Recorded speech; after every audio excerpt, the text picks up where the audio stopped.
Boys are back in town. Welcome to the Deadlock Podcast, episode number 165. We're back again, 165 weeks in a row. Yeah, Tony's bitch ass is back too. Tony, we're doing it. Hey, yeah, Tony. we do this. 165. We're going to be talking about Raw, November 26, 2001. Oh yes, the infamous episode where Vince McMahon's ass is out for at least 30 minutes of the show. A lot of cheeks. I love wrestling. I love Raw. Yeah, this is the segment went a little different than I remember, but this is the episode where JR is forced to join the Vince McMahon Kiss My Ass Club. Before we get into that, let's go over some updates here. Watch this 108, which is Triple H versus the British Bulldog. In jeans. Is up on the Patreon. I believe the WWF title is on the line, and The Rock is the referee for this one. I don't remember why I picked this match. He had a spot to do. Oh, yeah, that's right. Yeah, you're right. Rock had some business to do. That's in the $5 tier on our Patreon. The Patreon is out of fucking control, guys. You have no fucking idea. If you've listened to this podcast for any amount of time and you haven't tried the Patreon out for at least a month, you are doing a disservice to yourself because you could steal so much from us. There is so much on there that you could just get now that has years of stuff on there on that fucking Patreon, man. Get your ass over there, man. SGH, speaking of the Patreon, is going up. SGH, that's the $10 tier, our monthly watch along. See No Evil 2 we watched, and goddamn was it fucking awesome. Love that fucking movie, it's don't we? It's fucked up, man. That movie's fucked up. And also in the $10 tier, probably, I think another Retro Sync went up over the weekend, by the way. The Thanksgiving WWF SmackDown episode from 2000 that Davi does the Retro Syncs for, and check that out as well. Yeah, See No Evil 2 was way better than Halloween Ends. We'll get there. The DPW Carolina Classic aired this past weekend, and everyone who likes Deadlock and DPW said that they watched it and thought it was awesome. They said it was very good, is what I heard. The general sense is very good. Very good, Tony. Yeah. And also, sidebar, I've been hearing that Deadlock Pro is having one hell of a year. They said, hey, nobody's doing it like these dudes, man. Like, this is just crazy. They got video packages, intros, good wrestling, quality fucking production. They got the best wrestlers in the world. I mean, who the fuck else is doing it like this? That's what they said. I'm not saying that shit. They also said Halloween Ends that's what the internet sucks. Halloween Ends is trash. They also said that. They said, we give a shit because they give a shit, and that's all we could ever ask for. So if you somehow missed, though, the live premiere of the DPW which one Carolina of you guys Classic. likes DPW, man? Let me hear you say it one time. If anyone out there likes DPW, man, you tell us. Say it right now. Somebody say you like DPW, man. You know that you can tweet any three of us at any time and say you like DPW. You let us know, all right? We would love to hear that. Just we would like to read that. Deadlock Pro. That's all I got to say. Too, just really. say that, yeah. If you like this podcast, man, all three of us, Deadlock Pro, Deadlock PW, the Reddit, anywhere, shout it out loud outside. We'll probably hear it. Just, do you like this or not? Tell your friends to watch DPW and listen to the podcast, and tell everybody that. Yeah. Tell them we're very good at what we do. Yeah, somebody let us fucking know, all right?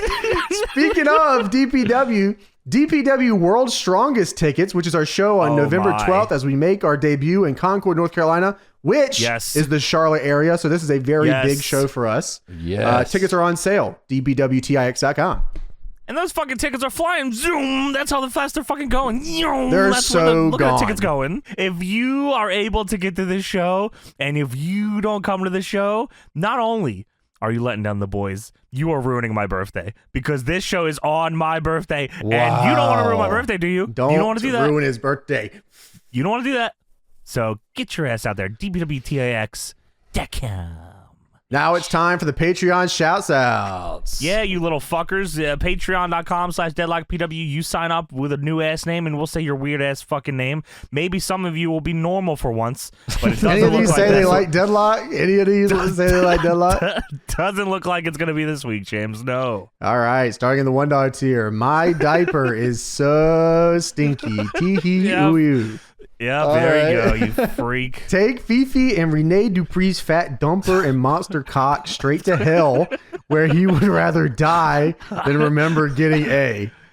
Right. Hollow Live Hog Dippers want the true These elite fucking soccer weird amico bastards. to face Kenny Omega in the Bucks for the name. Book it, Gato. Book it, Deadlock. Ian _30. Ian, Chris thank you so much, Ringrose. Ian. Moose. Chris, thank you. Moose is Sam back. Dallas. Shouts out The man Sam. with 3 first names. That's like me. Corsica Joe was rocking with the American male's big vagina style. Not Corsica Joe. Dick. The Dick. The quintessential cock muffin. I leave them sitting like Joe Swanson when I hit them with my Johnson Gertner. That's Wow. $5 tier. Doodle on my sack because any other Yeah. option would be whack. Said Yeah. by Mr. The Fiend on Twitter one time. No, he did say that. He said T. Matt What the fuck are you Kinsey, talking about? Jamie Mackenzie. Fonseca. Jamie. Ethan. Our Lord and Savior E-Thought Page. That's me. Michael LUFC. Yeah, that's probably right. You thought I was feeling you? That Johnny a munch. No. Johnny a eater, he eat it for lunch. Pulse a He's an baddie, eater. he get what he want. Oh my god, not Tony Spice. Glenn Jacobs tearing down my neighbor's door to steal his wife's boyfriend's caramel M&Ms. Wait, stop, Samantha, don't get the door. Caramel M&Ms are alright. Ben Jones. Ben Jones. Tier. Ben Jones. Who? Tay Ben is Jones. Delta. Hey boys, do you smell what the air fryer is? Dick. The cock is burning because James can't cook. Also, James 1v1 me on. Just fucking had a fucking Ash, aneurysm, I think. Alzaru, Jay Just Bryant fucking 10. The Fitness paint. Gram Pacer test is a multi-stage aerobic capacity test that progressively gets more difficult as it continues. Taco, D Island. What is Tony, happening? check your Twitter DMs. I'm trying to get this Captain Deadlock gimmick up and running. Let me know when you want to meet up in person. What the hell are you talking about? Tony, are you doing deals behind our Dude, I have back? no idea what this Batman is talking about. Are you trying to create a brand behind our Captain back? Deadlock? What the hell is that? Yeah, you tell me. I have no Buster. idea. I don't know. Ruby. So I had to ask myself. Killian McIntosh. Oh, Killian. Thomas Vaxt. Oh, Hermes Hernandez. That's awesome. El Hio del Tolia Botanist. Oh wow, his son. Hey Patrick, I thought of something funnier than 24. 20 Dick the Cock Fucking damn it. Johnson.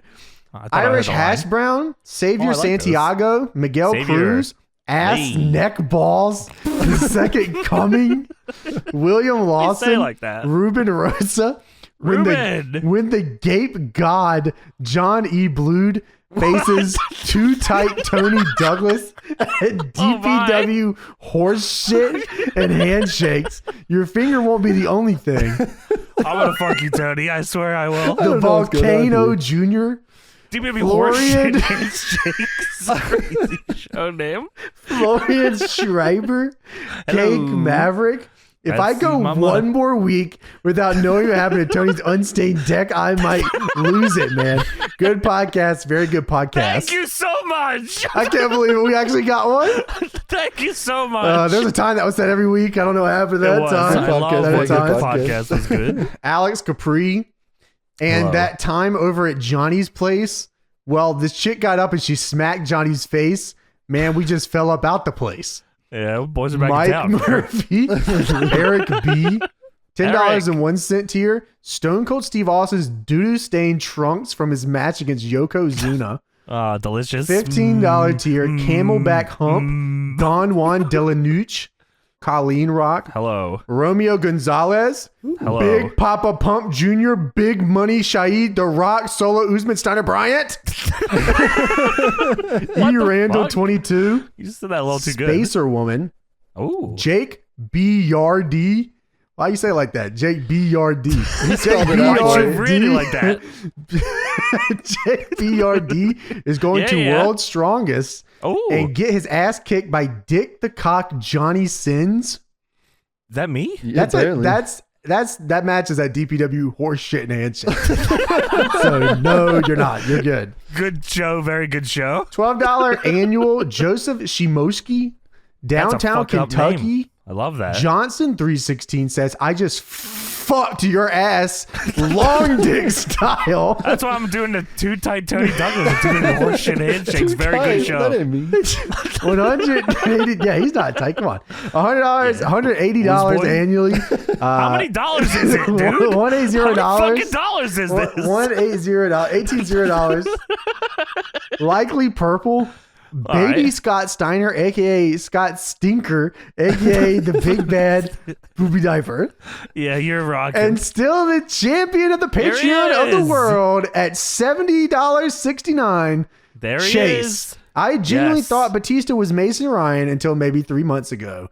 Nasty. Oh, you just didn't care to change your name this week, huh, Chase? You just don't fucking care anymore. He either gets to change his name or go to DPW horse. Hey, no, you're right. Hey, you're right. You should say it. You fucking son of a bitch. You piece of shit. You fucking goddamn fucker. Thank you for supporting the show. Dang, and if we hit 3,000 patrons in this anytime this fucking year, I will staple Tony's nutsags to my fucking face. The Fitness Grand Pacer test is a multi-stage aerobic capacity test that progressively.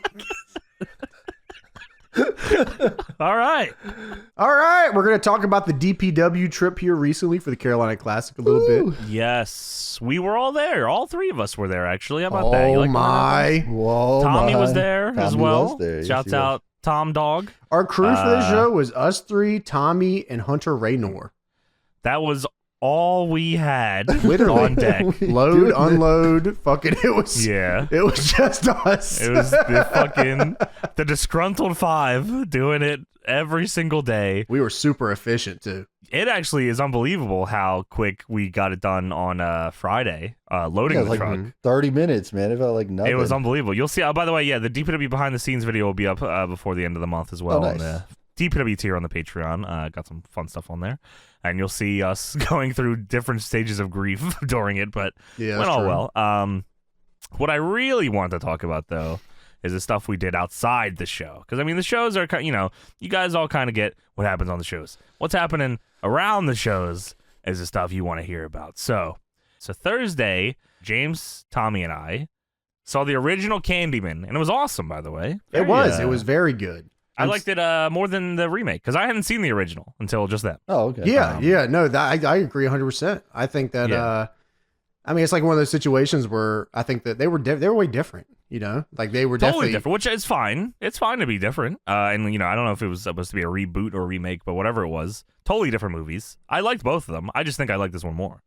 Yeah, I think I like that we made the joke dangly men in the bathroom after we saw the remake. Not the dangly man.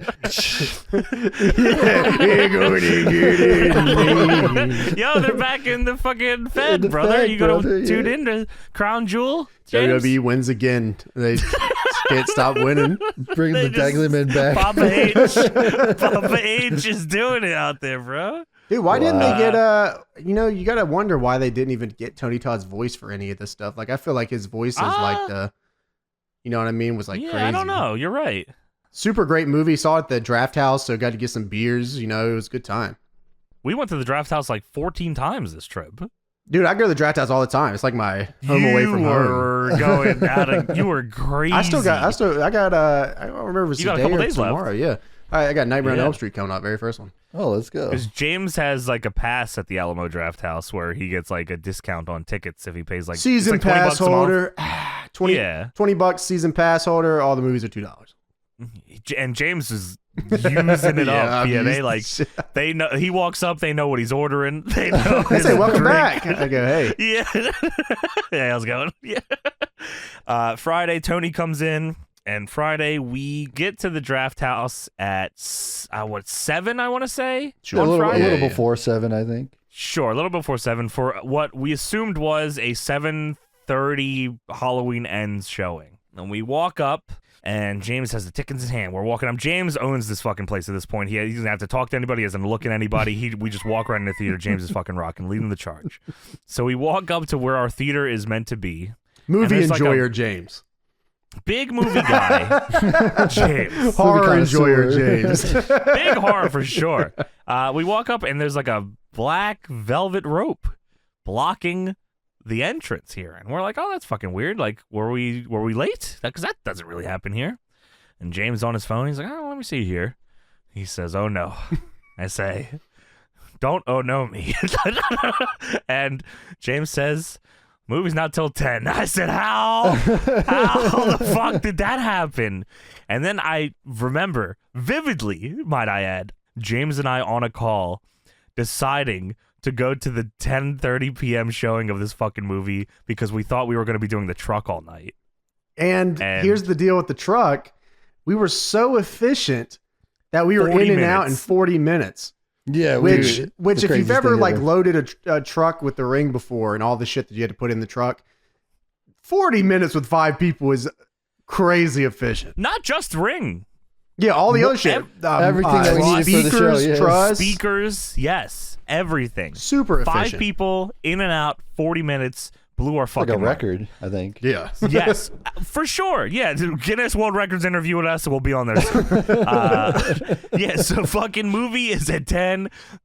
James and I sitting there feeling like jerk-offs because it was totally our fault. Yeah.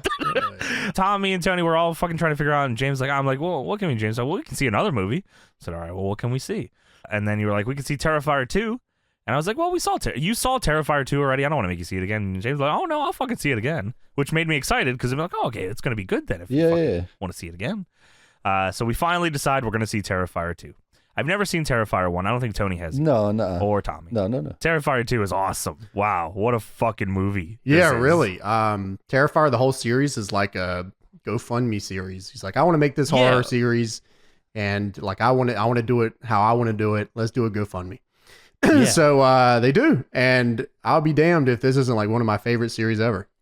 Wow, I didn't know what to expect. You told me it was brutal, long, because it's like a 2.5 hour movie. Right? Yeah, it's a long one. Yeah, but it doesn't feel like 2.5. Dude, so the first time I saw it, it felt like every bit of 2.5. I was like, okay, there's a lot of exposition here. Like they're explaining a lot, sure, right? Like in the first movie, there was really nothing.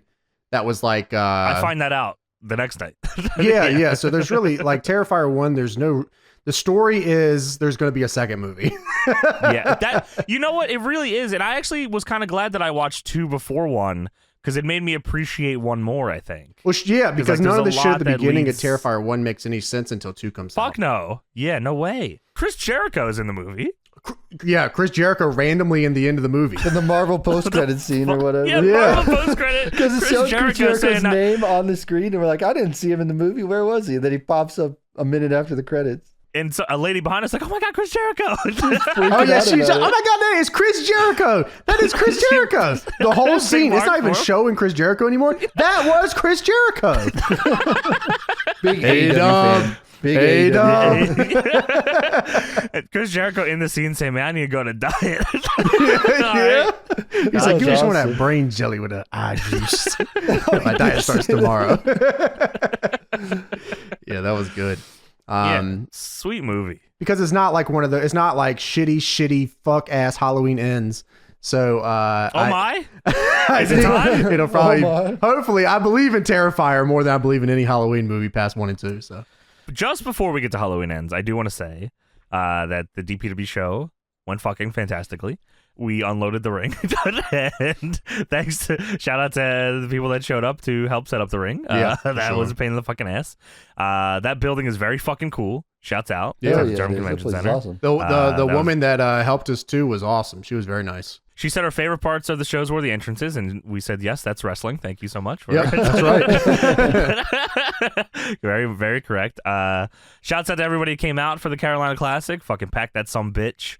God damn. I just want to say real quick for you. Yeah, I just want to say real quick. I think that our shows are very good. And I know we say that they're good. I've been hearing that, but I genuinely just want to say that our shows are very, very good. And I think if you like good wrestling, you know that you if you've never come out to a show that we've ever done, we do genuinely have what at least we believe to be, one of the best promotions on the indies right now. Yeah, the best, honestly. We put a lot of fucking work into this, and a lot of thought goes into this, and we're not just doing bullshit just to do it. So yeah, check it out. I mean, seriously, it's fucking give it a try. Give it one try. If you don't like it after that, I'm fucking that's. I hear you. Yeah, I hear you. I can't make it's not going to be for everybody, but genuinely, if you just like good wrestling, it's for you. I mean, that's all it is. It's just good wrestling. I mean, shit, we rocking over here. I'm telling you. But yeah, so show happens Sunday or Saturday. We get out of there, do our usual cookout trip. Shouts out to the cookout. Goddamn, shouts out to the cookout. Yeah, shouts out to the workers they had this weekend at the cookout, man. They were popping. The orders were all right. They were fucking fast. It was awesome. If you don't have a cookout near you, which I do not, I've only experienced the cookout in North Carolina. It is unbelievable. What time they're open till 3? 3 a.m. Yeah. 3 a.m. That place is crazy. We pull up like 2 a.m. A crazy order for fucking 5 people. All kinds of bullshit here. And it is always fucking quality, and it is cheap as hell. It is cheap. It is awesome, I don't even know how that works. We get there, they're like $50. We get like 100 orders. $200. If you know what to order at cookout, you get it cheap, and it's amazing. And you get a good deal on it. So shouts out to Cookout. Please sponsor DPW. We'll suck your fucking dick. I swear to God. Yo, speaking of Cookout, I think that's the first thing that like Sumi Sakai and Emi Sakura and Mei Saruga and Jungle Kiona, I think they all just went to Cookout when they got here. Yeah. They must have heard yeah, about the legend. They got to know about it, right? I mean, that's the shit right there. I saw that. I said, it's not 3 a.m. What's going on here? I know. Going to Cookout with the sun up is crazy. I don't think I've ever been to Cookout with the sun up. That's crazy, man. No way. Yeah, when you come to North Carolina, the Cookout and the Bowberry Biscuit, those are two must-haves. Bojangles and Cookout, that's the two-piece. God damn, the Bowberry Biscuit. Oh, my God. What, juice on that? Dude, I ordered it with extra cum on it the last time. Oh, wow. And it was awesome. Did you know you could do that? No. Yeah. There's an option. Extra cum? No icing, normal icing, or extra cum. Those are the 3 options. Hit the extra cum button. Get your Bowberry biscuit. I fucking swear I did. It was tremendous. So awesome. Shouts out to them. It doesn't even taste like a biscuit. Doesn't make any sense. Regardless. So Sunday, we were supposed to get up. I think I was planning on getting up at like 9:30. Yeah, is what I wanted to get up at. There's like fucking 5 people now, or 4 or 5 people now, by the way. There's 4 of us, right? Yes, 4 of us in the house, 3 of us downstairs. So we're together. So there's really no excuse for what happened like here. eating cookout on the couch. I was like, all right, I'm going to bed. Yeah, Tony had his own bed and still stayed down with the boys. I was like, I can't get up now. I'm so tired. So we had planned to go back to the Alamo Draft House to see the original Scream movie at 11 a.m. Oh my God, I was so fucking hyped. I went to see the craft brunch style, and they had like mimosa at the draft. They had mimosas and special breakfast or special brunch meals. That would have been popping. Dude, I was watching the craft fucking smacked off mimosas and fucking breakfast tacos. I said, this is so cool. Like, and they were gonna play the original Scream brunch style. OG Scream brunch style. Yeah. I'm still mad we missed that shit. Well, I guess you can figure from how we're talking, we did not make that. I'm sleeping and I wake up and I'm like, okay, it's probably time to rock. I look at my phone. It is 10:50. I said, well, that's not fucking right. So I fucking immediately called James. And I called James. By the way, I was very confused at first. Because I call you and I hear a bunch of shit in the background. In my mind, I was like, did James just fucking go? I'm there. I'm almost out. Dude, I swear. But no, it was just Family Guy blasting in the background. Yeah, sorry about that. I'm like, where are you? You said in my room? I said, oh, okay, that makes fucking sense. Yeah. I woke up like 10 minutes before that. And I was like, oh, man, even if we drive out there, they don't let you in after the time's up. So I was like, we wouldn't. I know. I was like, yeah, you want to try? He's like, no, I don't think we can. I was like, whatever. And then we hung up. So, yeah, not one of us set an alarm.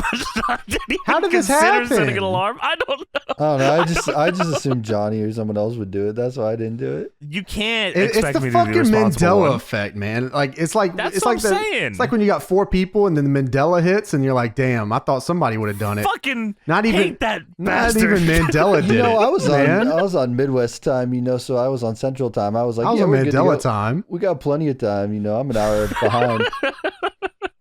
It's really honestly because he's not here. It was Tommy's fault, really. It was fucking Tommy Mandela Fucking Tommy Disney kid. Mandela, that son of a bitch, and his hat, you fucker, you fucking son of a bitch.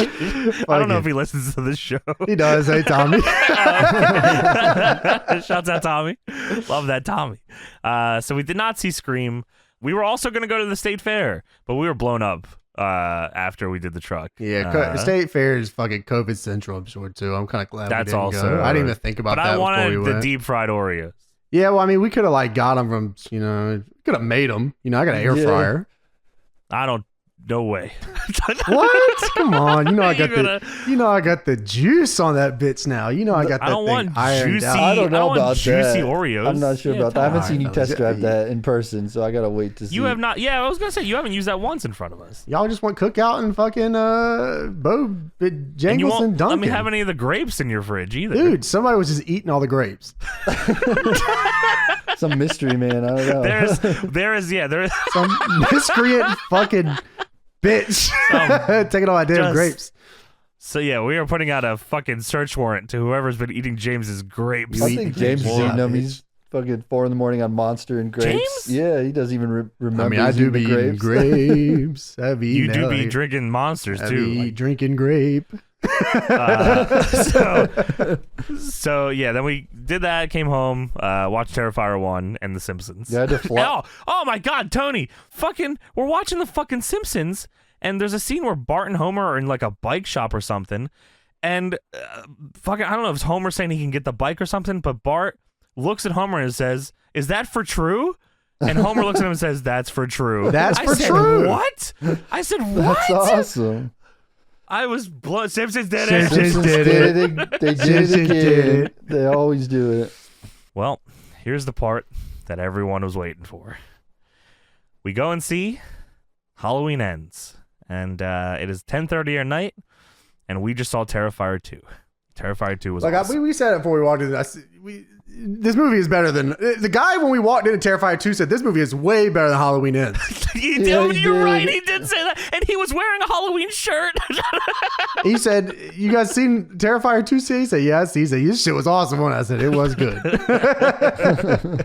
I went in wanting to like this movie. Please don't get me wrong, because I thought Halloween Kills was not good. So I was like, okay, this is Halloween Ends. It's all over here.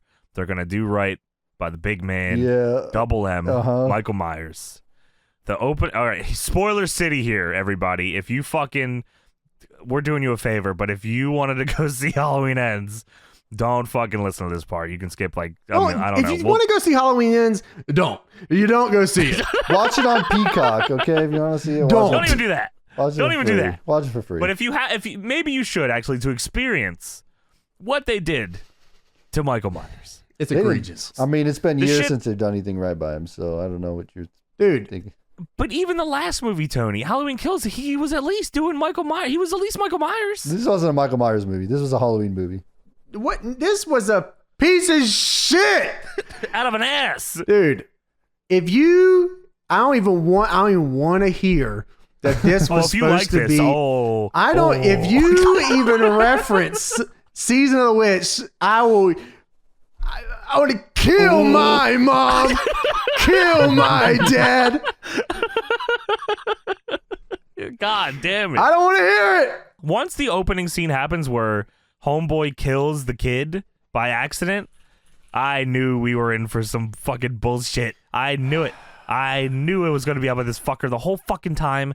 And it was, man. They introduced this new fucking kid to be new Michael.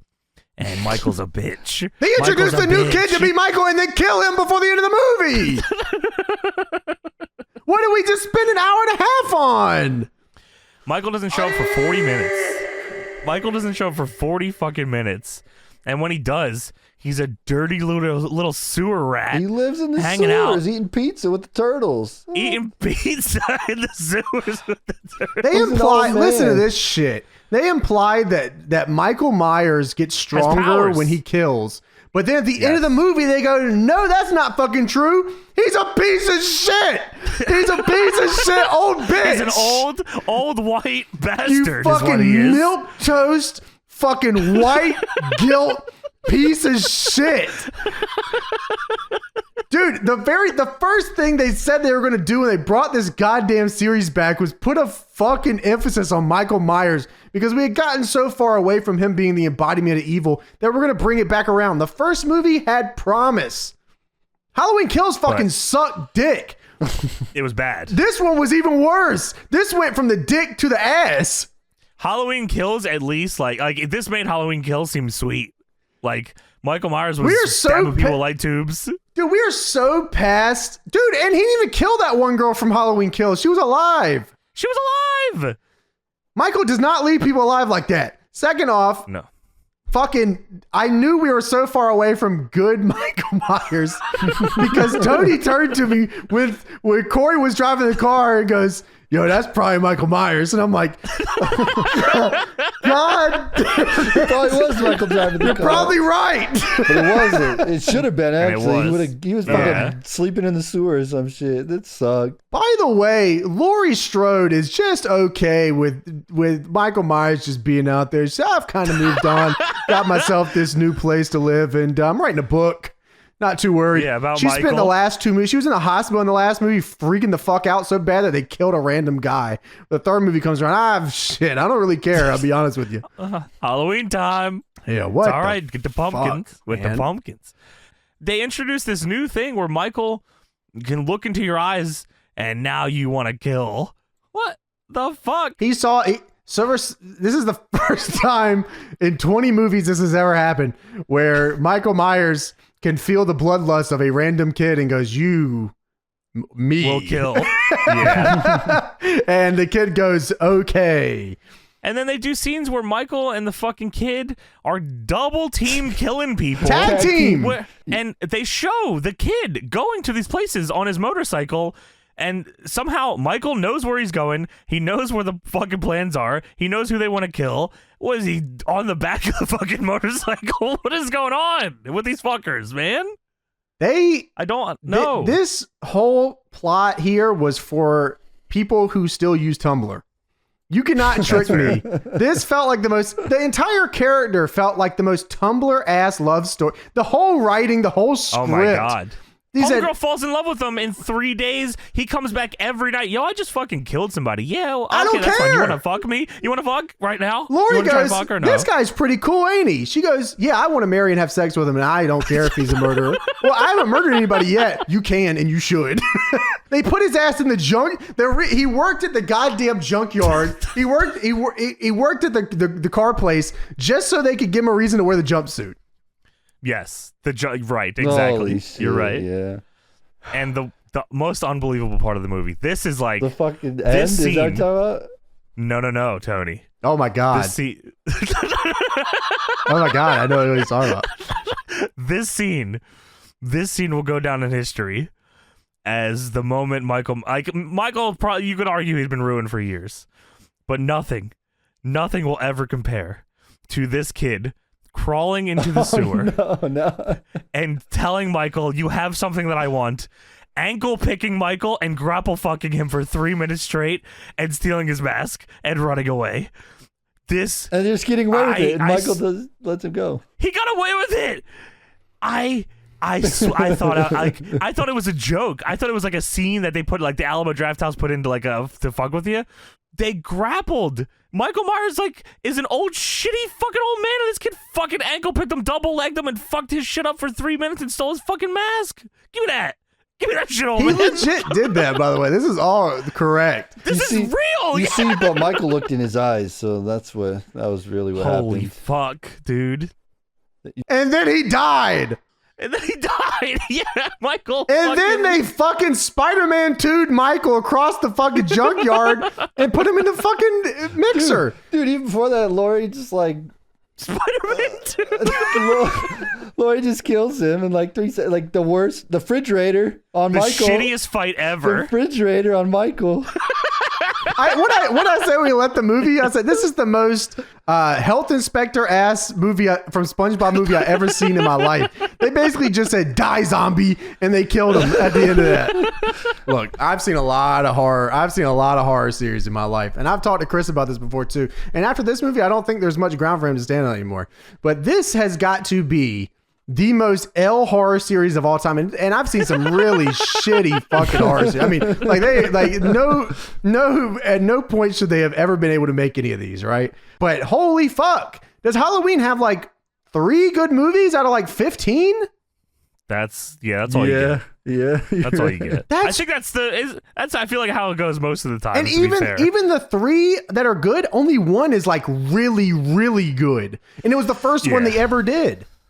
As a Saw fan, I feel that to the core. Yeah. But here's the deal with Michael Myers and the crew. Michael Myers, they could never decide if this guy was real or not. And then at the end of this one, they said he is real and he's a bitch. And he's a pussy. Super real. Yeah.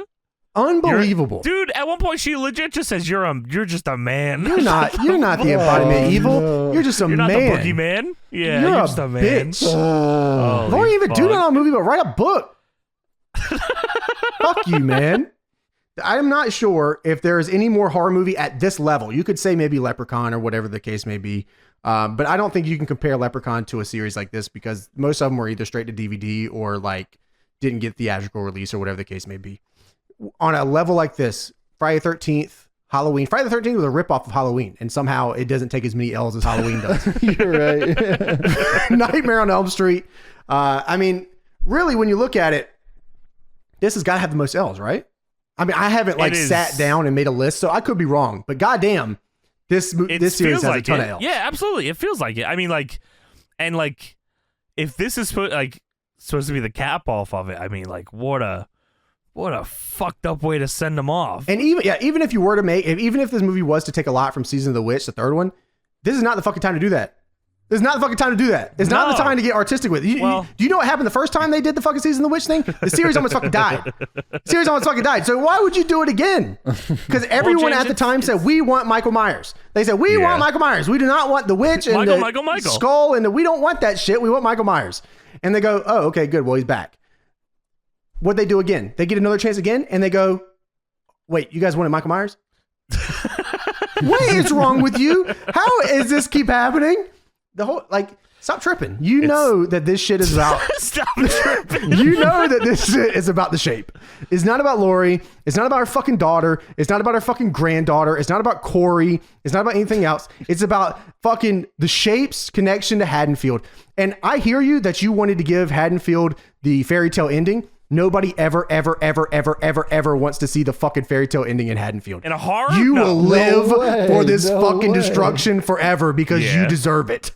You know what I mean? Like, crazy. Not as bad as Jeepers Creepers Reborn. That was just fucking, I still haven't fucking seen that. I gotta still see that. When you come this next month, I'll fucking load it up for you. We'll watch it. Okay, great. They were doing an encore showing of that. I don't know what the hell they were thinking. They did an encore showing of that when you guys left, like the day after you guys left. They did an encore showing. I couldn't believe what I was looking at. You should have went and saw it just for the hell of it. No fucking way. But I guess the difference between Halloween Ends and Jeepers Creepers Reborn is Jeepers Creepers has sucked from the beginning. Right. Well, it had my boy J Long in it, so I like that. First one's cool, but then after that, they were like, "What the fuck this fucking shitty movie." The biggest difference really is that you could take what I say about Halloween as subjective. This is all subjective, and it's also an entirely different way to look at the series than they obviously intended. Which, sure, if you ask me, that's objective. It's about the shape. Fuck Laurie Strode.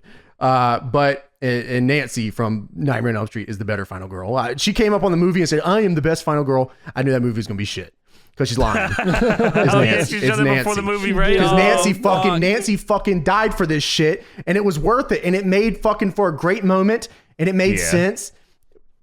Oh my god! All right, so anyways, like I was saying. The difference is, I guess, is subjective. My thoughts and your thoughts and Tony's thoughts on Halloween Ends. Jeepers Creepers Reborn, it fucking sucked. Period. Dick. You know what I mean? Like that's it. Tony. It's just I gotta see that. I gotta see. We'll watch it. We'll watch it next month. My birthday special. But holy shit, man! I think me and Johnny looked at each other in the theater. Fucking Tony's whispering to me, "I think he's in the car." I said, "This movie sucks so much." Dude, when the opening with the kid, I knew it wasn't going to be the same movie. The very opening, I was like, "This is fucked" from the beginning. There was at least 5 times when James and I looked over at each other and just like you knew rolled our this was eyes at fucking- each other. Yeah. Dude, I don't think I heard one person leave that movie go, that shit was fire. I'm pretty sure everyone was like, what the fuck? This trilogy sucked fucking dick. Suck fucking Halloween style. Dick, ass and balls. dick sucker. If anything, this is the most Halloween ass series ever. You start off hot and then you just fucking whatever after that. Don't know what the fuck's going on no more. I hear Fart you. all over my fucking face. I felt it. Thank you so much. Shitty fuck ass.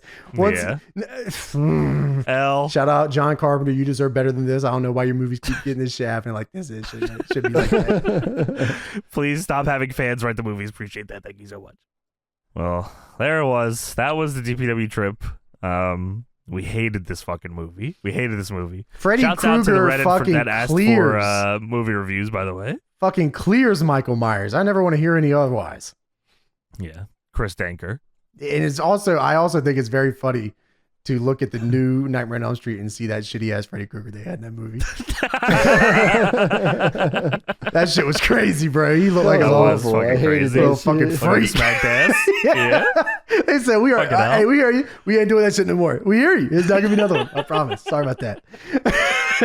Respect that. All right. Time to get into Raw for November 26/2001. Oh, hell yeah. About This that episode time. ruined Stone Cold. But before we get into all the shenanigans that happened on this episode of Raw, let's take a look at what was happening in the wrestling world around that time. Let's take a look at the Wrestling Observer newsletter for November 26, 2001. A lot of talk about the XWF. Are you guys familiar with the XWF? Oh yeah, brother, the XWF brother. That was my promotion, brother. Extreme wrestling, brother. Right? Oh, Well, cool. yeah, Tony you nailed it. The XWF had just finished its first television tapings without the answer to two big questions. Where and when will the shows air on television? Which is a crazy question. I don't think it ever did, to right? have. It did not. How did it not get TV time? That's a great question. And the second question is, what is the status of Hulk Hogan, dude? After a grueling schedule of 10 television shows being taped, Grueling. I believe over one weekend, by the way, they taped 10 shows. The company held a press conference on 11/15 and just talked about being confident that they will be able to get television. So they taped this shit, 10 episodes, no fucking deal at all, anywhere yet. But only mentioned they were looking for a cable deal, a syndication deal, and pay-per-view. With enough money, they could buy their way to on-the-air infomercial style, but long-term, that's not a method that is likely to be financially viable, as failed ventures like WXO, WOW, AWF, AWF, and others have shown. ECW played the game, and the problem was they weren't able to generate enough income playing in the major markets as they were spending for the television time. And that was with a cable deal that wasn't presented as an infomercial and with a primetime slot during a period when pro wrestling was considered in. The plan for now to set up December house shows is to buy local 30-minute infomercials in those markets to promote the shows. So no deal, 30-minute infomercials for the fucking XWF. What? But you ask, the what is hell? going on with Hulk Hogan, Tony? I know you want to know what's going on with the Hulkster. He's going to the So with Fed, the brother. Woodmaster. Right? He's going. What is going on with he's the going to the Woodmaster? Fed. Well, Tony, that's a bit kind of what we're looking at here. Situation with Hogan became more confusing when, with no warning, he wrestled on 11/14 and pinned Kurt Hennig with Bobby Heenan in his corner as a sports agent in what was said to be about what you'd expect from these two. Banger. The feeling seems to be, as last week, that Hogan is torn between wanting to be back in the spotlight but not wanting to be associated with failure. People feel the various excuses to not be a more major part of the company was the original plans are more a wait-and-see attitude and to see whether more big stars such as Scott Hall, Bret Hart, or Sting join and how things shake down in wrestling as far as potential WWF roster cuts, although WWF isn't going to be cutting anyone they see as having any real marketability. So Hogan worked this show, no fucking TV, no real deal here, and he said, I don't know if I'm going to work here, brother. And I think they eventually put it all out on DVD, Tony. Do you Yeah, remember In Your this at all? Face. It was called In Your Face, the last episodes of XWF. And the Hogan match is on there. Hogan's on the big like it's all Hulk Hogan on the cover of that DVD, by the way. They make it seem like Hogan was It's like just super Hogan's in. promotion, like he's the champion of the thing, brother. Yeah. That makes sense. Crazy that like this the guys they had on these XWF shows, like it felt like it was just like going to be TNA. So I don't know what went wrong here. Like if they because they had the Nasty Boys. Why didn't they succeed? They had the Nasty Boys. Because they didn't have television rights. You can't run a promotion and not have television rights. Was this Jimmy Hart's Fed? He had something to do with it, yeah. It says I think he was the president or something here. But yeah, they had he was the president, all the stars here. Vampiro, Bagwell, AJ Styles, Daniels, Nasty Boys, Jim Duggan, Jimmy Snuka Jr., Viscera was Marty there? Jannetty. Was Viscera there? Is that the wrong XWF? That's a Viscera. Oh, Viscera. Yeah, that's way different. Viscera was their champion. Whoa. Yeah. Champion of what? The world? The XWF of the world. Of the XWF, Yeah. brother. Whoever Ian Harrison is their first champion, and then Viscera beat him for the belt in Puerto Rico. I don't know what is going on here.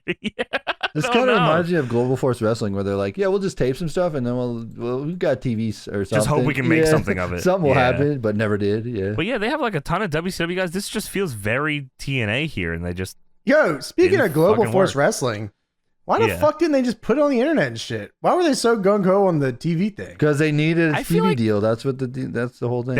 I feel like everyone measured, because when was Global Force? Was that like 2012, 2013? Or is it later than that? They should just put that shit on Real Player. You're right. They should. I mean, fucking, they probably could have did a lot of. They could have been ahead of the game with the streaming stuff. They could have said, "Go fuck yourself. Go fight live. We're gonna do our own thing over here." And Jeff Jarrett's involved. So they did. Right, so funny story about GFW. I think they aired them as like one night only TNA Impact pay-per-view things, but they don't have the masters of any of the GFW shows, so they only have them as like whatever the TNA one night only. Really? Yeah, because they just didn't fucking. What? They don't know what they were doing over there with GFW. The Observer from December 6, 2001.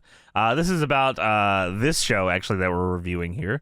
TSN in Canada attempted to edit the show, but the timing in the final segment turned out that every time they tried to switch back to the live feed, there was Vince with his ass showing. Every time? Every time. There were a lot of cutaways to 3-year-old crowd shots showing posters for acts such as the DOA, the Nation of Domination, and the Brood. So, if you were in Canada watching this episode of Raw, this final segment was them showing the signs for the Nation of Domination, and it would cut back and you see Vince's ass, and then they'd go back to more. Come back to the Brood. I'd love to see that. I want to see the TSN cut of this, actually. Well, yeah, I want to see what this was like. Yo, speaking of ass. Yo, did you guys know that Cheeks destroyed the ring at TNA last time? Oh my god! Yeah. We are so stupid for not talking about that. I actually did not know that. Wow, I fucking just forgot that happened. Yeah, we'll do a little housekeeping here. We didn't talk about Cheeks at the beginning of the TNA review last week because we just fucking forgot. But that supposedly is why they didn't do wrestling right away on that show. Cheeks and his big fucking ass broke the fucking ring. Yeah. Kill your ring. I don't even know what I would have done. I would have just not done a show. I would have walked there and been like, what the fuck? What the fuck? Three masked assailants would have went and stomped him out in the fucking center of the ring. Got the Paul Heyman promo to start the show. Well, we were going to have a show tonight, but it looks like somebody else decided we're not. And Cheeks is still sitting there in the broken ring. Get him on a gurney, just sitting there. They gurney him out on the broken ring. Currently on tour for Big Japan from CZ Dub are Nick Gage, Trent Acid, Justice Payne, Ruckus, Meltzer says, who, if you haven't seen him, has freaky agility for a guy his body type, which is exactly the same thing I told you, James, that got Ruckus, me. yeah. Yes, dude. Ruckus changed wrestling for me. That's how I That felt guy too, doing man. shooters off the apron. Well, they said on commentary every time he did so, he do the razzle dazzle. Look at this little fat boy. Bastard. Look at this little fat boy doing his fucking flips. He's fat. John Zandig, Man Pondo, and Wife Beater on the Big Japan December 2nd show. That is a hell of a lineup. Hell, that's all the stars. Yeah, for real. really. Like, yeah, that's. I know BJW was rocking probably. Which makes me wonder what the fuck the CZW show looked like that month. Because you're right. Maybe they just didn't even run. Rick effing Blade was making sure everything was good back home. Yeah, Mondo and Blade against the backseats is probably what it was. Oh no, backseats. Oh, yeah, Trent's no, just here. Trent Cashmere's not here. Yeah, okay. On the Big Japan December 2nd show, Ryuji Yamakawa will return after being out for nearly a year with a fractured skull suffered from a sick bad bump, teaming with Kintaro Kanamura versus Men's Teo and Daisuke Sekimoto in a 10-minute exhibition as the doctors won't allow Yamakawa to do much. Sekimoto will also do a singles match with Shinjiro Otani. They recently had a very good match on 0-1 house show during the tournament. This is all amazing to me. Yeah, wow, you cannot, if you work 11 minutes, you're done. It's all right, well, 10-minute exhibition. I didn't know Daisuke was working in 01. I mean, to be fair, anything past anything in the 2000s, I think was like 7 years ago for some reason. That's fair. I hear 2001 was like 20-something years ago. I go, Daisuke debuted in 99. Well, and he's still rocking. He's still got a hell of a career. He wrestles every day. Yeah. He makes his Okabayashi like every other show. Yeah, fucking hell, man. 30-minute time limit draw. WWF finished number 4 on the Christmas list of warped toys with a Lita versus Bubba Ray Dudley pack. According to the warning issued, it states, quote unquote, male figure has tongue hanging out with his head between female action figure's legs, sexually suggesting. Actually, it's Lita doing a Hurricane Rana with Bubba having his tongue out as he does the what's up spot, although the tongue deal is sort of questionable in that position. That's awesome. Is that in the box? Yes. They post them like that in the box? How do you they used to have these sets that were called, like, I think it was finishing moves. And like they would like look like they're in motion. That's not even his finishing move. No, Lita doing the Hurricane Rana.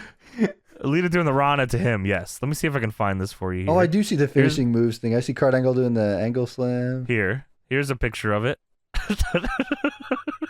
Oh, come on, man. That's her feet. There's a feet guy. Yep. There's just licking the toes. Is Yeah, that Bubba Ray Dudley? Feet guy here. All right, here we go. Wrestling Observer, December 10th, 2001 here. So there's a lot of talk here about what the plans are for the brand split and like how they're going to do stuff here. A lot of like talk about WCW being an actual show. I think we've talked about this before, but for those of you that may have missed it, I'll go over a little bit here again.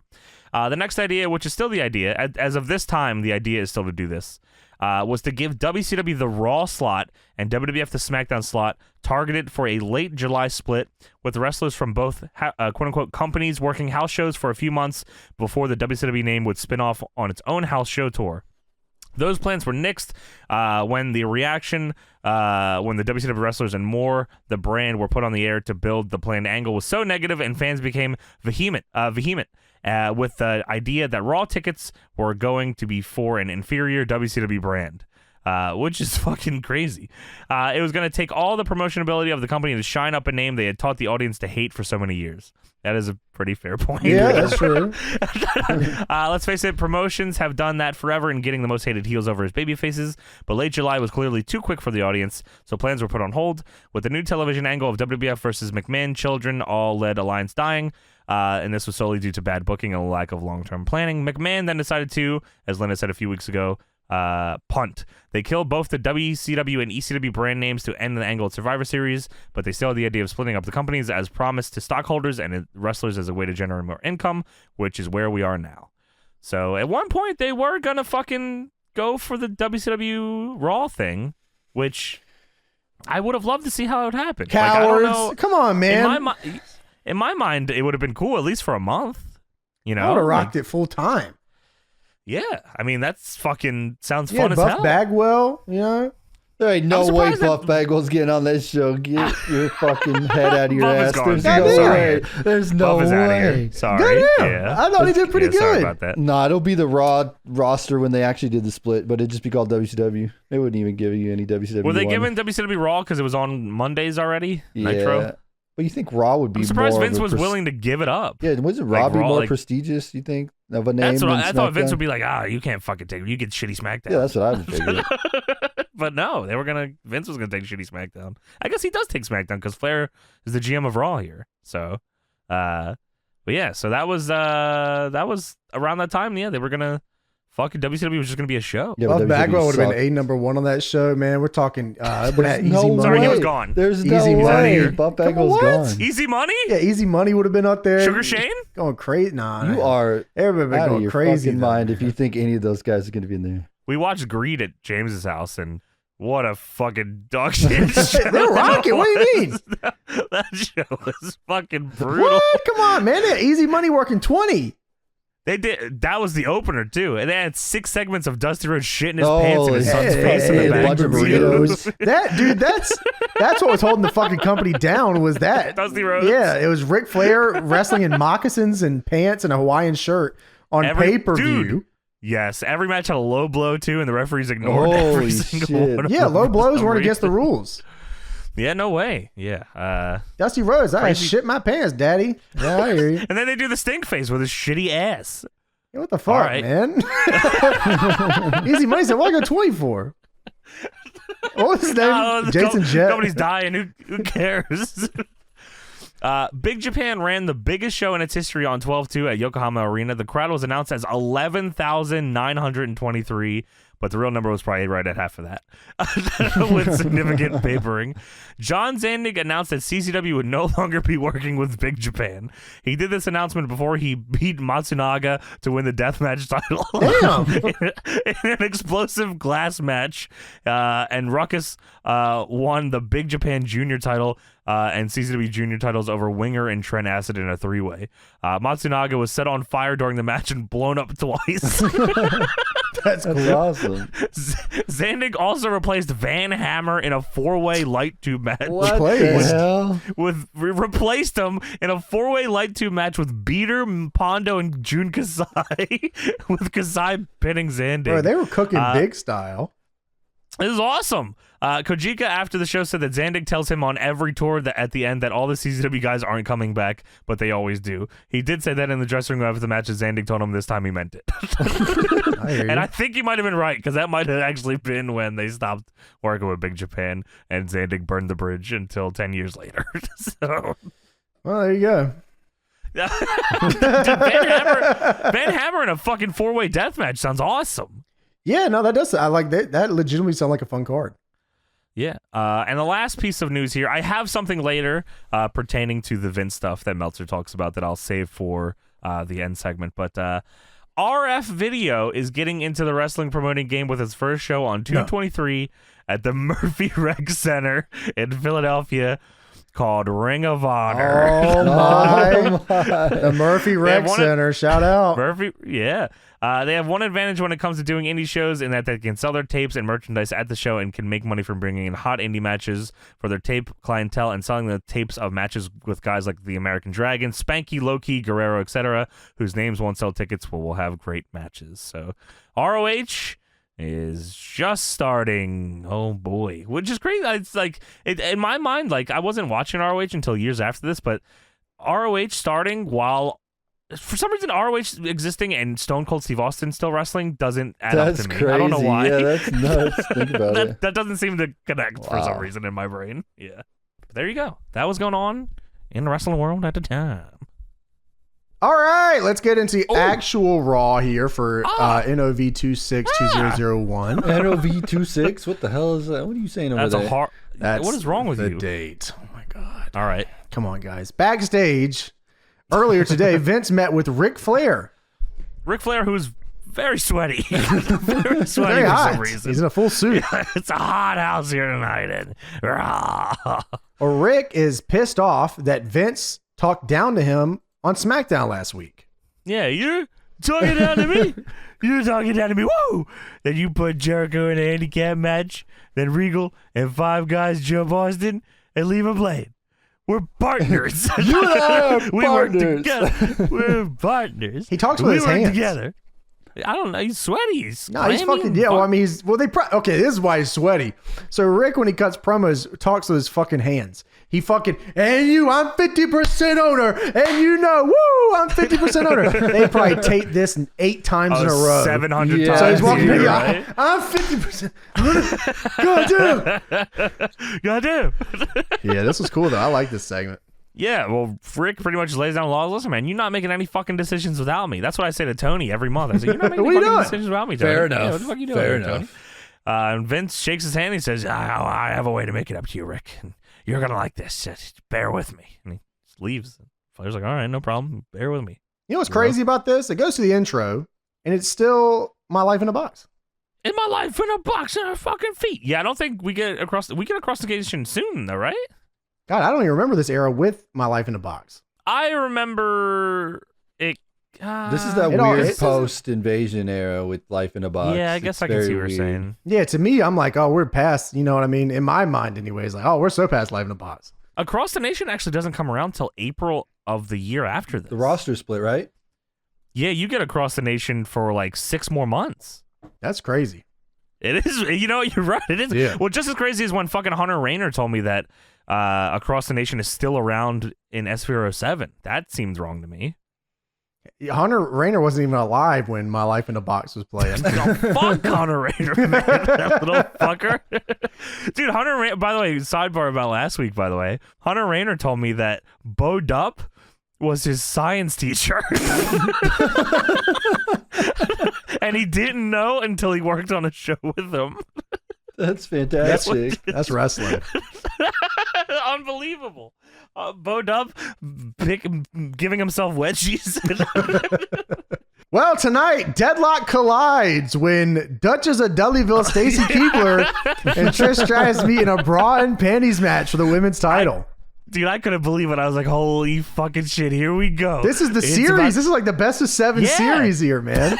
Best of 7, you get the gravy bowl They just had match. the gravy bowl match. Yeah, you got the bra and panties. You probably got a paddle on the pole coming up the week after this. Wait.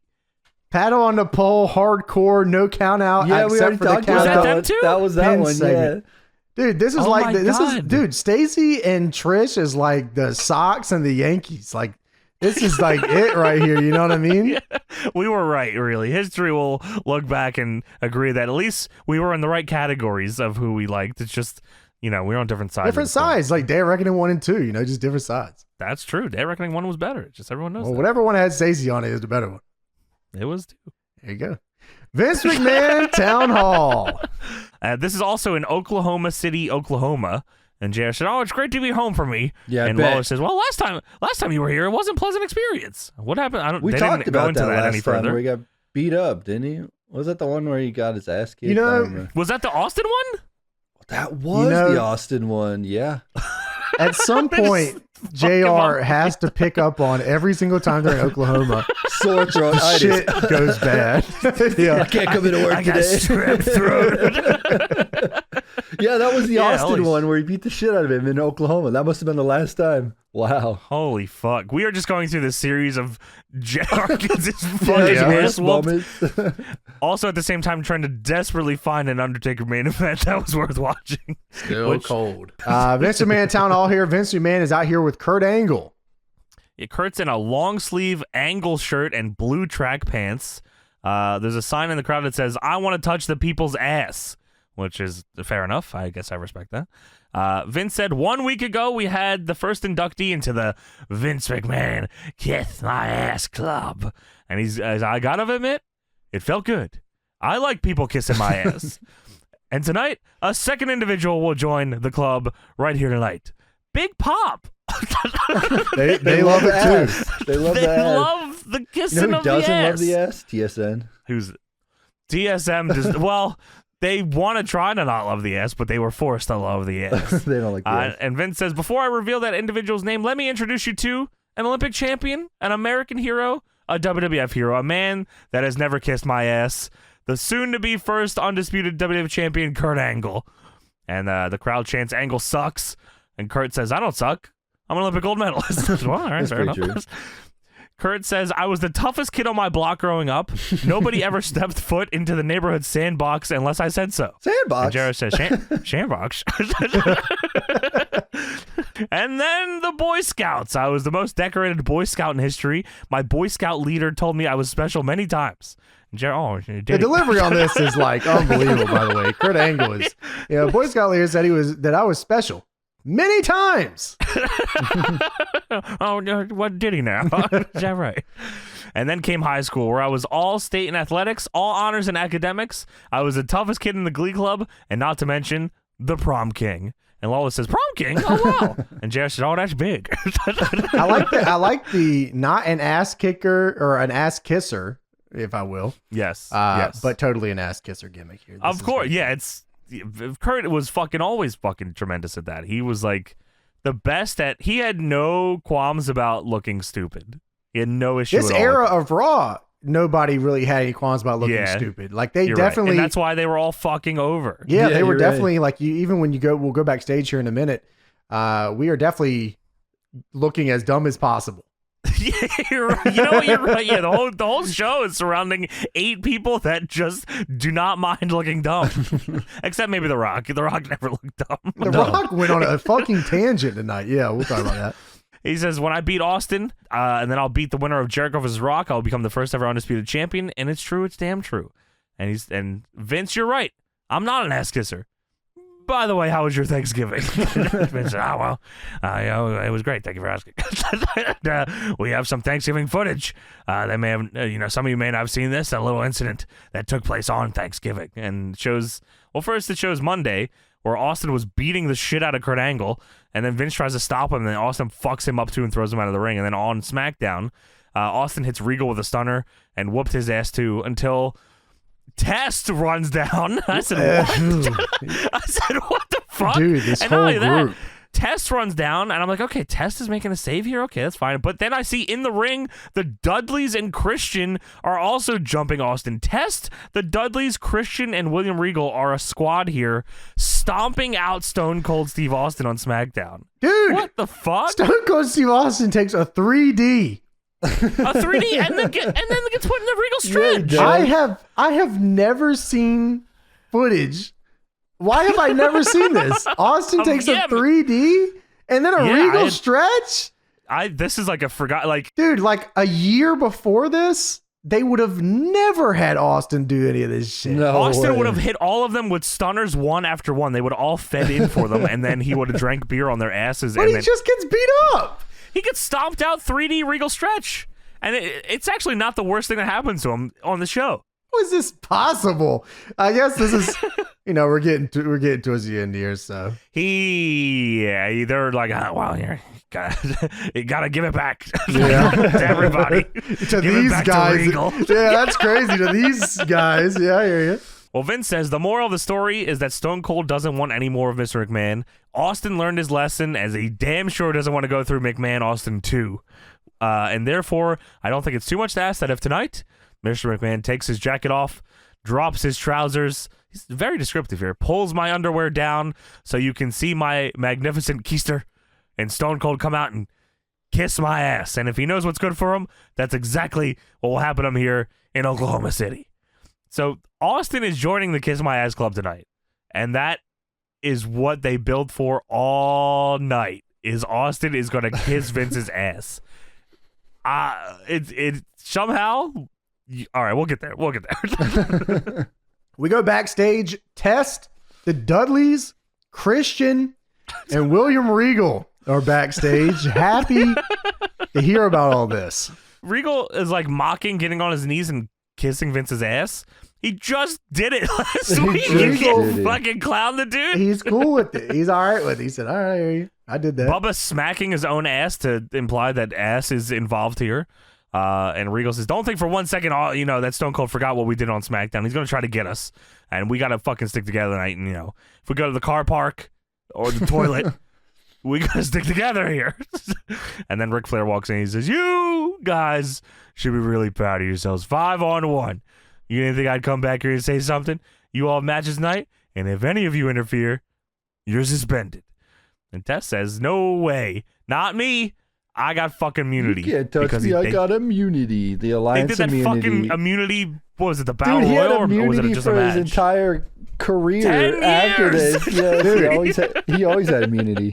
The immunity match was 8 days ago. You're right. Oh my God, it just started. They said, we're going to test this gimmick out real quick. Well, Flair says, you got immunity from being fired, not suspended. Oh shit! All Dude, right, Ric Flair comes in and he looks at everyone back there and goes, Dudley's, Christian, Regal. This guy line. Dude, Tess goes, I have immunity. Flair looks at him for a second, realizes, I don't know your fucking name. He goes, Big man, you have immunity. immunity from being fired, not suspended. He does not say You're right, test he the whole doesn't name him. segment. He doesn't name When he him, walks does he? in, Holy he shit. addresses everyone in the room who's ever test. Test goes up to him. He says, "Big man." That's awesome. That is crazy. Well, Christian says, time out, man. I have to defend my championship of Europe next against Jeff Hardy. Alone? I think do it alone. I gotta go ring by myself, and Flair says, you're a WWF superstar by yourself. And who's this guy? I don't know who this guy Who is. are you, big man? You look like a guy that's gonna have a bad career here. You are fucked. I didn't know we had the Natural Born Thrillers here. Big man. Chuck Palumbo, you got it's all. Regal says, if we can't interfere in each other's matches, then Stone Cold can't either. And Flair says, all right, well, that's a fair point taken. But let me tell you this. I'll keep Austin out of interfering, but I can't control him backstage. Rattlesnakes are hard to handle when they're mad. Woo! How do you know that? Who told you that? A crazy line. Was that supposed to be like a phrase or something? And that's Stone Cold. What the? Oh, no. Not yeah. No, and that's Under the Learning Tree. Woo! Not the learning tree. Yes. Now it's time for Jeff Hardy versus Christian for the Europeans title. The Championship of Europe, please. Get that fucking Championship of Europe's. I agree. Last Sunday at Survivor Series, Jeff Hardy couldn't resist jumping off the top of a fucking cage. Just can't resist it, man. Dude, Jeff Hardy was playing a video game in his head. That is video game. Should I do it or not? Damn it, I want to do it. I think I got this.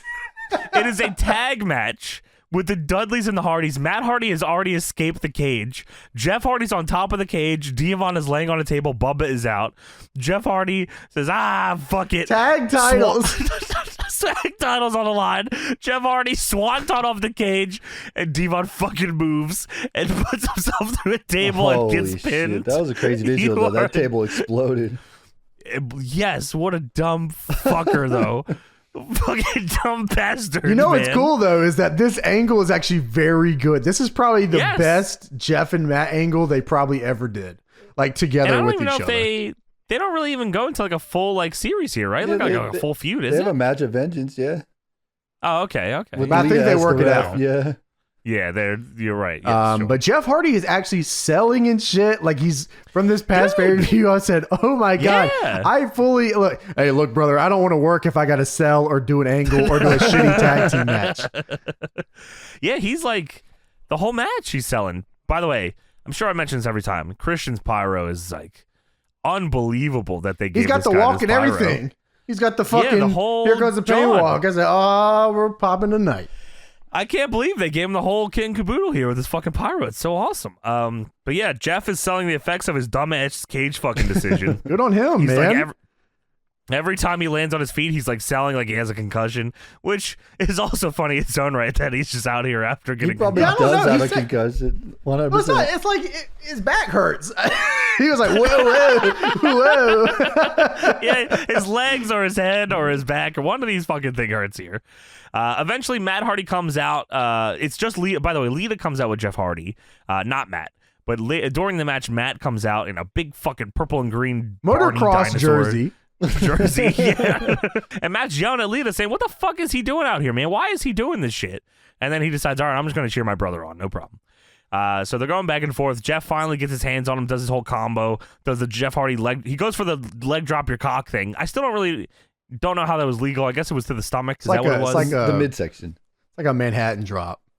Well, for some reason, everyone sold their nuts during it, so I don't really know why it was allowed here. But he goes for it, but he sells his brain because his back hurts. So Of course. Christian hits him in the head. Christian goes for the unprettier. Jeff counters it into the twist of fate. And then Matt is flipping out. Matt turns in full gorilla on the outside. He's flipping out What the hell on are the you floor. doing, Penny? What are you doing? Is that you like took that? You took full gorilla? Exactly what he did. Full gorilla. That's 100% what he He's did. being like, he's trying to save his goddamn brother. This guy's going full gorilla. Dude, he is slamming. He's smashing the canvas as Jeff's going up for the That's got a swanton. concussion. Get the He's like, fucking pin. your back, arm, or leg is fucked up bad. Your brain is scrambled to smithereens. He's a fucking gorilla. He said, no.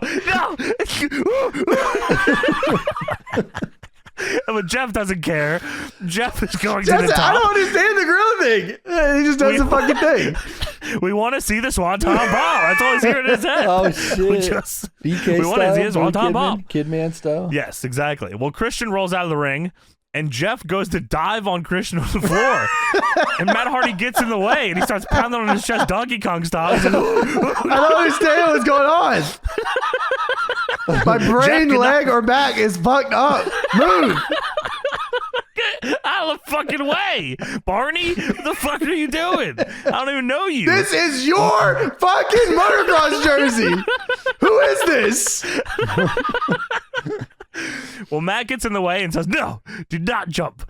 Well, Christian fucking throws Matt into the ring post so hard that it is able to shake the entire ring and bump Jeff Hardy off the top rope, where he lands on his arm, head, or back.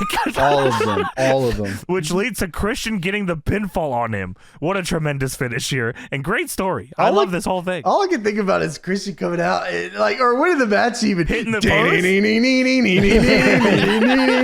He goes out with the fucking... He takes a second, bro. Oh my god, Christian was like, based? You know what's crazy is this era for Christian is very important to his career. Sure, it's this and Captain Charisma are very this guy can do it. Yeah, very good era for him too, and for Edge really, because they did a lot of comedy, slapstick, backstage sitcom type shit. Everyone was a joke until it came to ring time. Just because that's what TV wanted at the time. And Christian and Edge were fucking already doing that every week. They were, exactly. Honestly, they not that they invented that, but that's what people probably remember them for most. Them and Kurt, always doing that shit. He comes out with the fucking, oh my god. Yeah. That's just crazy, that man. So it shows Steve Austin's dressing room, or I guess it shows he's of course door. He's getting ready to eat Vince McMahon's fucking shitty Yeah, why do they ass. show, he's got a segment? The segment is he kisses Vince's ass. Why do you keep showing me his dressing room? They're making sure that you know that Stone Cold is here to fucking. We still don't know he's here. It's just this door. It could be anybody out there. I guess anyone could be behind the Stone Cold Steve Austin door, really. of course. Didn't they do a segment or something where they someone put another thing over the door and it fell off? Austin did that. Oh, okay, well there you go. RVD is doing the splits backstage with the hardcore title. Dude, doing the crazy ass stretch over two fucking trunk fucking things, cock, dick, ball. Oh my! Ass naked. Dude, abs chiseling. Green juices. That's a crazy ass stretch, man. RVD is the coolest ever still. I don't know if there's, I don't know, man. This is the GOAT. I still don't see how they didn't immediately just say, all right, let's just fucking strap the rocket to this fucking freak, man. He was so cool. I got 3 letters for you. No. Are they all the same one? Yeah, sadly. Triple T. Trailer Park Timmy. Rolling with a Rock on TV Guide. You guys remember those TV Guides? Well, we still never found the Southwest Airline magazine or whatever. You think this exists? You think they just be photoshopping? You think we should start doing that? Just lie? Yeah. This week on the TV Guide, fucking Lucky Ali. Lucky with Lucky Ali. You know what? If this one actually is on eBay. The concept of TV Guide is crazy when you think about it. You buy a thing that you just see what's on TV because you can't figure it out, so you have to buy a guide to watch TV. I can't figure out the guide channel. You had to get a book that tells you what's going to be on TV. Well, they didn't have the guides. It was just there was the book. No guide. It was a book. You get the book and you figure out what's on TV. Yeah, I remember going to my grandma's house all the time and being like, "Oh my god, look what's coming on at 7." I'm like, "Oh my god, Seinfeld is on again." That's crazy. Yeah, here we go. Yeah. Unsolved mysteries. This is hot. You can buy the Rock TV Guide on eBay for $1, $2, $3, $4. Wow. Dude, we should buy this and then give it away. I should wipe my ass with this, every page of it. All right, we can do that too. All right, together.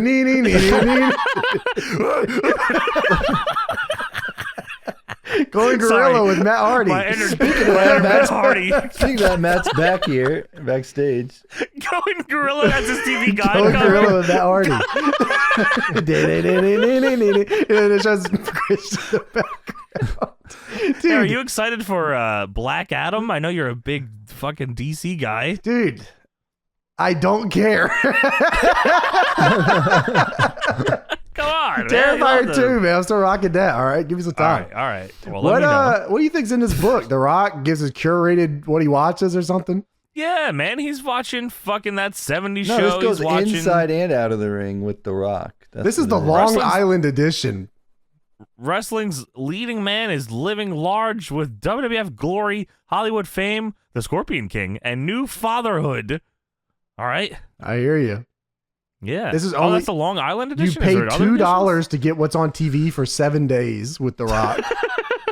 Why is he on the cover? Well, Don't The know. Rock says you should tune into Who's Gonna Be a Millionaire. I'm not on everything, but I hear you. I thought you were going to say whose line is Foley's it on anyway, it. because I would tune into that. That's also you should tune into. Yeah, tapioca. Yeah, just tune into that for sure. This is cool. All right, we're gonna start doing this. And if Buying anyone these ever, or just lying nah, about just lying. these? If anyone ever questions, just tell them fuck off. Yeah, I guess. You don't even watch the TV like that. Yeah, you don't even know what's on the guide, man. Guide yourself to a job. Yeah, Get the let fuck them away know, from me. bro. Let them fucking know, man. Oh, there he is. Backstage segment. Jeff Hardy is getting iced backstage with Lita and Matt. Well, that's not. Is that all right? Jeff is being iced by the doctor. Lita is there. Dr. And then Lita comes and in, he Matt, dumbass. That was his name. Dr. Pepper is here, icing him down, and Matt comes in. He says, "Ooh, ooh." Jeff said, my back I don't and understand, bro. I don't know what you're saying. Well, Matt says, how could you be so stupid? And Jeff says, stupid? arm. I was like, wow, this is a cool angle. I like this. This is great. Matt says, listen, you shouldn't have been wrestling, but you didn't fucking listen to me, and I told you what you should do. You don't take any risks. Just do people want to see you do the twist of fate. It's like when your Jeff boys are says- playing like Here Comes the Pain or something, and you jump off the fucking fist or whatever, or the bat, or like when you're downtown, Yes. and you climb up the fucking New York thing, and you jump off of it, and you're trying to win a tag match. And you look over your boy and say, "Why are you so fucking stupid? Why'd you?" This fucking is me do playing Rumbleverse with Macho. that? Why'd you fucking elbow drop off the fucking Bro, I building? just told you to stop doing the fucking elbow drop, bro. Just stop. Tell me when you're going to do it if you're going to do it. And Stop big swinging fucking them hitting into me. I don't care if it's a wooden circle. I don't You are fucking so care. stupid. So Jeff says, who asked you to get involved? And Matt says, I get involved because I care about you and this team. Do you care about this team? And Jeff says, listen, ever since we've been kids, you try to control my life. You thought you were smarter and better. And Matt says, there's no question that I'm smarter than you. And Lita tries to fucking interject, and Matt says, shut up. Please shut the fuck up. Fucking shut the fuck up. This is literally my Apex Q and ranked every single time. Why are you so fucking stupid? What do you mean by that? I said, you're fucking stupid. The third guy goes, what is wrong with you? Stop fucking, shut the fuck up. I'm talking to you. You're dead. Lita says, I thought you were in here because you cared about Jeff, but it's pretty obvious you only care about yourself. And then she leaves, and Jeff says, who feels stupid now, Matt? And there's silence, and Matt says, Lita. I don't think he was answering the question, but that's how I took it. That's a really good angle.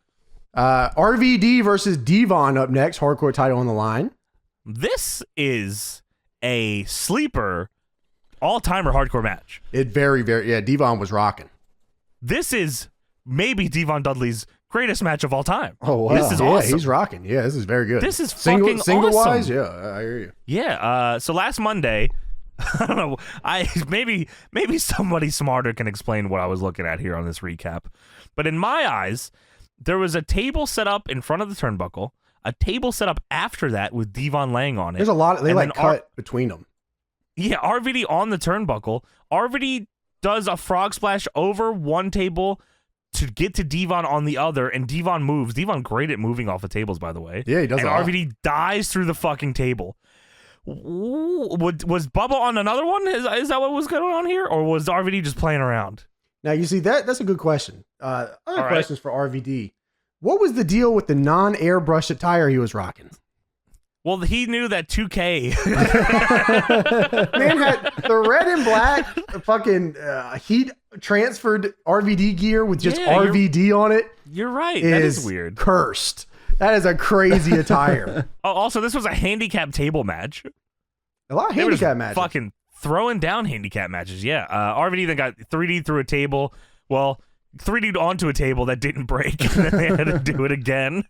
So he went through a table, and then had to get 3D through a table twice. That's take it as you can get it. Yeah, it's fucking brutal. So Rob Van Dam gets in the ring, and Devon immediately hits him in the head with a stop sign.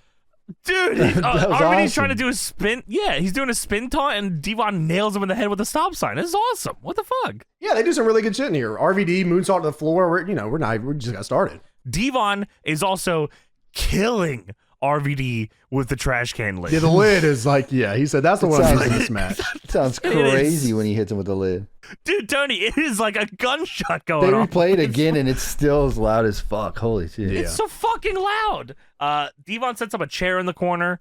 RVD goes to do the gimmick where he like rolls over a chair to monkey flip you onto the chair. Yeah, love that move. But Devon moves out of the way, so RVD lands on the second rope.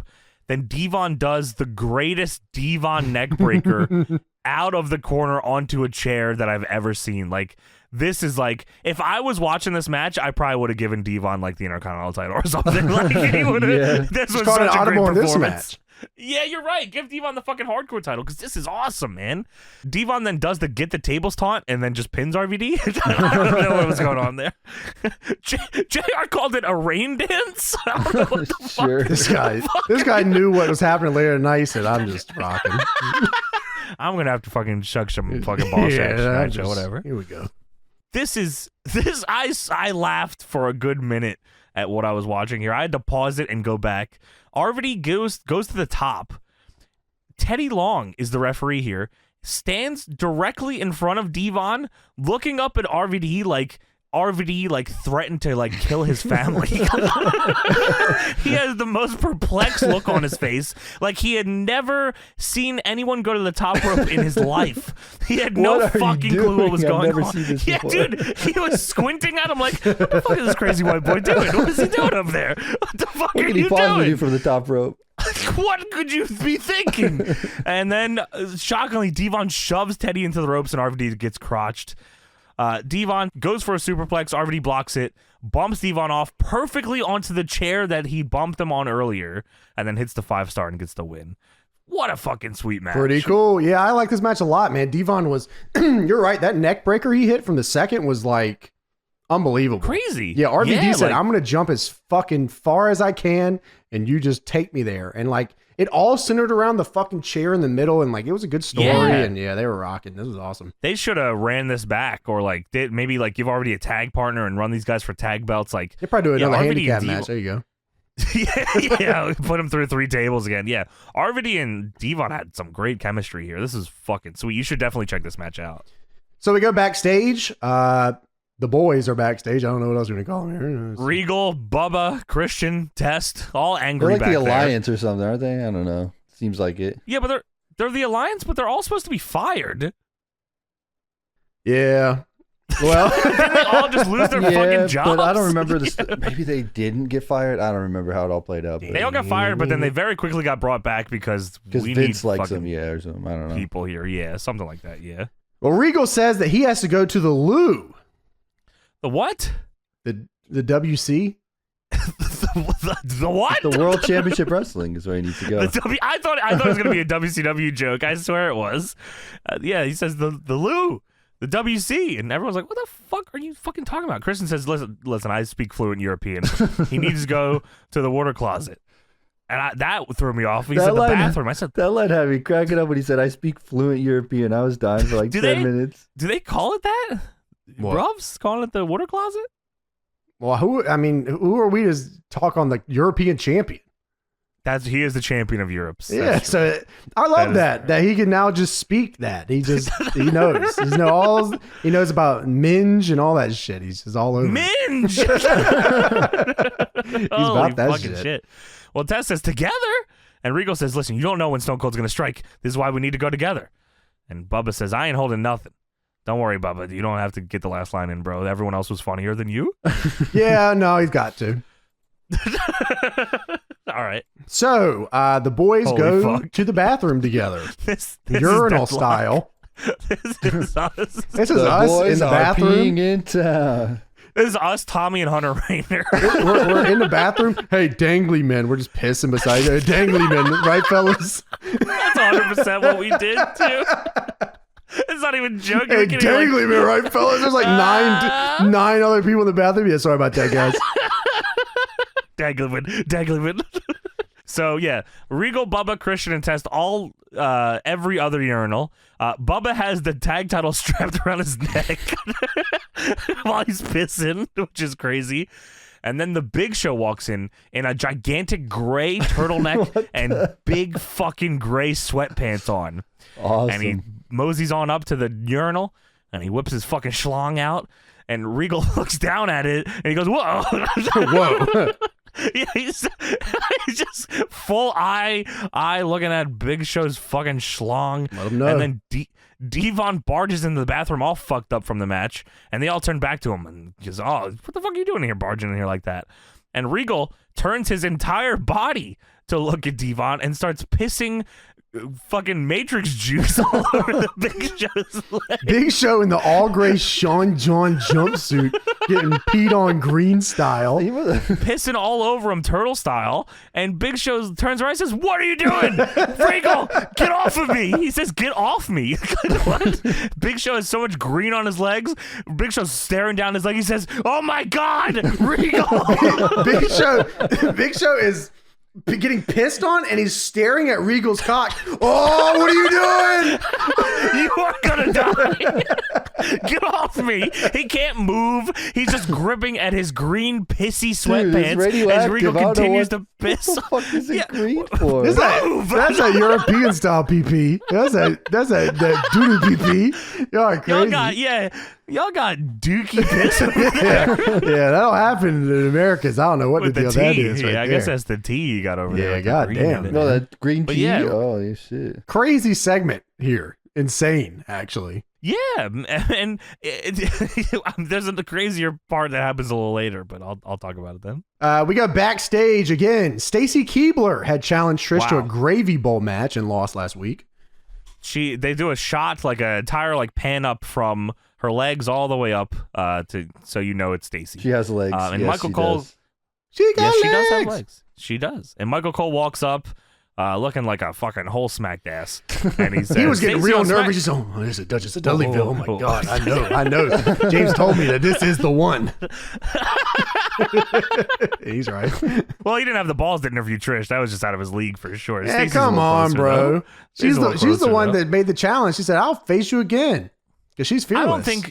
I don't think she understands the rules of this match. And in fact, I don't think the referee does later. I don't either. I don't know what's going on there. Match. Well, Michael Cole says, "Stacy, on SmackDown, you challenged Trish to a gravy bowl match and you lost. So why do you think you could beat Trish for the women's title on a bra and panties match?" And Stacy says, "Michael, when I'm in my bra and panties, I always come out on top." Now, you heard her. Stacey says, "I am the hottest woman alive." And Michael Cole said, you are in your bra and panties, you lose. Oh my God. Nuh-uh. You lose in your bra and panties. Wrong, because there's a fucking pinfall for some reason in this one, dumbass. There's a pinfall before anyone even got stripped.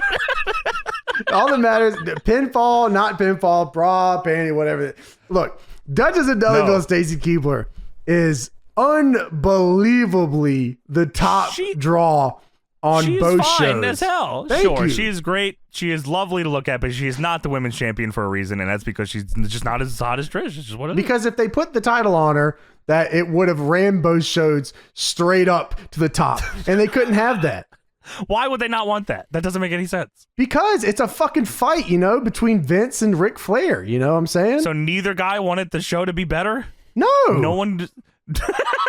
Well, That's very obvious. That was very evident. You're right. That's fair. Fair point. No, we can't have a good show. What the fuck? Stacey was just playing ball. We have to progressively get worse from here on out. Just like 3 or 4 more years. We got a while, man. We're fucking. You're right. Fair enough. Fair enough. I mean, well, it shows a replay of a fucking football drawing on the PP on Big Show's. No, this is the Royal Telestrator here. Yeah, Lawler has a Royal Telestrator to show what happened again. Okay. And Lawler says, I see why you call him the Big Show. Now, this is retconning that Val Venus said he had a little cock, so I don't know what to believe here. Val Venus. Missy Hyatt said that Val Venus had a little cock, so I don't really know who to believe. Is that here. right? Yeah, she did. I believe Missy Hyatt. I fucking believe Missy Hyatt too. Lawler draws an arrow to Regal pissing on Big Show's leg, and also during the break, Big Show came out of Flair's office with still the pissy pants on. He didn't change. Take the pants off. But he's smiling. Why are you? He's happy. Take the pants off. You can take the pants off and bring the pants with Take you. the pants I'm sure. off. Just have Flair watch the show and see that you got pissed on. Don't you usually wear Please. a singlet? Why are you wearing this outfit at all? There's so much pee.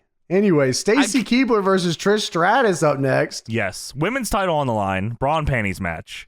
Duchess of on Dudleyville. Thursday, Trish tapped Stacy out in the Gravy Bowl match. Trish did the Alabama Slam in the pool. That is awesome. Crazy, man. Did we review that show? We reviewed a Gravy Bowl match before, and then we went for like 20 minutes and talked about the pole, the paddle on a pole. The logistics hardcore. of the paddle on the pole need to be discussed, and so do the rules of a bra and panty match, because this is out of control here. We need some decorum. We need the rules to be followed here. I thought, from years of playing the video games as a little pervert, that bra and panties matches where you remove the tops and the bottoms, and the person that's in the bra and panties at the end is the loser. Tony. But Tony. Things are being rewritten here. Johnny. No, talk to me. All right, Johnny. I got talk to me. Yes. Look, me and Tony, we got to tell you, we All right. do not care. We Yes, don't you do. care. Yes, you do. Tony cares. We Tony cares. do not care. Tony The Duchess cares and for sure. Dudleyville's out here. No way. Me and Tony, we do not care. You cannot. Tony has never picked a side here. You don't know if he's a Stacy guy. You know I was a Sunny guy. You know that, right? Yeah. Back in Look, the day. he's on a Holy- look, and we that come is- that's together in crazy. these times of need. And Who is we are we? here, me and Tony, because we are here Tony to tell you, we do not care. Someone's got to care. Someone's got to care. The women's title's on the line, and someone's got to care. I can tell you by the What end are of you telling this match, nobody cares. I care. JR doesn't care. The ref doesn't care. Stacy, Trish don't care. No one in the JR crowd cares. JR was trying to enforce the rules during the match, and JR knows he's got to And he kiss gave some ass up at tonight. the end. He gave up. He said, He did give up at the end. I throw my hands up. He did give He up said, at the me end. and You're Jerry, we do not care. There's a sign in the crowd that says, Stacy, I drink gravy. Okay. Crazy match, by the way. It shows a replay of this match. And they're like trying to find something on the table to throw at each other. So they're just like randomly moving their hands on the table. And then we just move on. All right. Yeah, fuck that. Yeah. So I'm Trish. just looking at this. Hold on. There's at Invasion, right? They had a Okay. Braun Oh, you're going over the series. Braun Panties tag team match too. This was with Tori and Stacy against Lita and Trish. Yes. We also had Lita and Trish. Who won that? Trish and Lita won that one, of course. As they should. Trish Thank you. politicked a lot, huh? All the best wrestlers did. Politicked a little bit, huh? Just because Stacy was from WCW. Very easy to politic against the WCW. you're right. I'll take the victories. What else happened there, Tony? They don't have the complete history here, but after that, we do get a bra and panties mud match with them two in After this? in August 19, 2002. Oh, a year later, they're rocking Trish and Stacy still? They're doing a bra and panties was- mud match. This is a lifelong And then feud. they, this oh, is that the was feud. actually October of 2002 when they did the paddle on a pole bra and panties match. So that was a Which we while. did see. Yes. Look, they can try to retcon it all they want to Trish and Lita. You can try. But the feud was You're right. always Trish and Stacy. The real ratings were Trish and It's Stacy. Trish and Stacy. I mean, you can try to I mean, retcon it all you want. You know, Lita and Trish had that one match where Lita fucking almost Sasha Banks herself off the fucking. That was crazy. But the match was always Stacy and Trish. They did a best of 45. You know what I mean? They Like, never stopped. yeah, like Really, what the brand split, the groundswell of the brand split was, we have to get these two ratings behemoths on these two different shows. That's carrying the the only way show on their they back. have to. They carried the WWE into the future. That was the only good parts of the show. They fucked everything up around them. Stacey doesn't even interact with the Dudley boys, and she's still the Duchess of Dudleyville in this episode. That is how much power she She had. like, yeah, they said you are staying the Duchess of Dudleyville. This is awesome. You have to stay like this. That's true. So Trish starts to tear Stacey's pants off, but Stacey gets up and shoots on her and then does the lariat. Yeah, she's the Stacey best. also hair whips her. Trish rolls her up, and the ref immediately starts counting because the referee knows that Trish needs to win this match by all means. So he's Pinfall. just gonna Yeah, of course. Pinfall. They're fully clothed, both of them. Pinfall. After the referee does the count and Trish tries to pull Stacey's shorts off, Stacey pulls off Trish's top, and then Trish pulls Stacey's top off, and JR says, well, there's no pinfalls or submissions here, all right? And then You know Stacey they're walks up- yelling at the referee right now. What are you doing? All the refs here is he is focused on this pulling fucking his match. ear, fucking tapping. I don't know what's He going does on. not care about what you're saying. He is watching Stacey and Trish, and he does not give a fuck about what you're saying in his fucking ear. He said, I know the ratings are going up right now. Trish goes for the Stratisfaction when Stacey throws her in the corner. Trio of stomps. Trish then rolls Stacey up again, pulls her shorts off. Stacey is in her bra and panties. The referee is going for pinfalls. I wrote, get a goddamn clue, brother. And then I wrote, is this over? No. Stacey then gets hit with a chick kick and then pinned. And Trish wins, and JR says, Trish wants to make sure this match ends. Bra and panties in a pinfall. Yeah, by the end of it, he's like, all right. He was over it. Whatever. He did not give a fuck. So guaranteed that this probably did like an 8 rating or something. Oh my god. Yeah, this is Not they on, were about not to on give WCW to TSN, Raw. probably. They're probably I'm flipping surprised the they script. didn't like 3-seg this. Be like, I rip one shirt off, rip the other shirt off, rip the pants off. Raw rolls on in a minute. We'll be back. He'll be back. I actually want to look at Cage Match real quick and see how many matches Trish and Stacey had, because I think it must have been like a crazy run, right? Like, How about this? What- The World Women's Title Schoolgirl Battle Royale. are they in that? Well, let's see here. We got, oh yeah, Nydia. Playboy evening gown match. Okay. You had to write all these down. Like, this is like bra and Yeah, this panties, is, paddle on a pole. That's the OG. That's like the crazy one. That's yeah. Lingerie pillow fight, bra and panties with Nydia special guest referee. Bra and panties mud match. Yeah. Bra and panties, not the big Valboski. Get this fucking guy out of here. The Happy Holidays match as Dude, well. Tori and Stacey had like a loop. They had like a Against each other or as a 7, team? 8, 9, 10 match loop of bra Holy and shit. panties matches on house shows. Holy shit. They had a whole loop Every night they every were just single working. night. They had taking bra off and each other's panties clothes, matches. yeah. Did I see that here? Every What single the match on a fuck? loop. Yo, the Dude, eggnog Tori match. won every night too. That is crazy as hell, man. The eggnog That match is was like insane. in a gravy bowl, but there was eggnog instead of gravy. But it was white, yeah. That's Oh fucking my. crazy. Here we go. WCW rip off the camouflage mud Yes, match. ROTC. Oh my god, we watched The that. ROTC match. Rip Holy off the fuck. cam- Rip off the camouflage. Crazy fucking match. Has Stacey ever in her career won a bra and panties match? Was she always the loser? Yeah, I she think had to she be, always man. lost. She had to. Stop. Why is this dumb asshole? Stop agreeing to this match. You gotta She give said people- she said she has to win once. How you have a 10 match loop all bra and panties? That's awesome. That is A insane. I best can't of 7 imagine- bra and panties match. I can't imagine asking for that. Yeah, but like, you know, we got a fucking SmackDown loop coming up. We're gonna do bra and panties every night. 10 nights in a row. We have to go to Huntington, West Virginia, as well as Illinois and Rhode Island, and they are begging for the bra and panties. panties. Got paid good for that, you know. Northeast needs the bra and panties loop. It's unbelievable, man. They are horny as hell. Vince is a weird fucker, man. Yeah, you're right. Yeah, she never win the titles? Not one. They didn't give her like the tag title or nothing with the Dudleys? That didn't count? They didn't give her the tag title with the Dudleys? Well, you know, like one more time. You know, like Freebird. Yeah, Freebird it. I don't think so. I count that personally.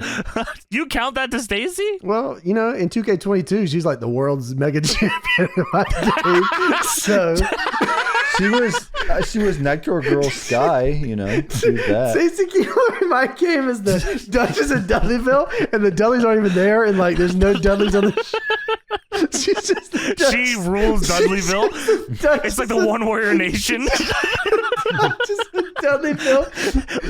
Dudleyville, population of one. Trish is the disciple in my game of Dudleyville.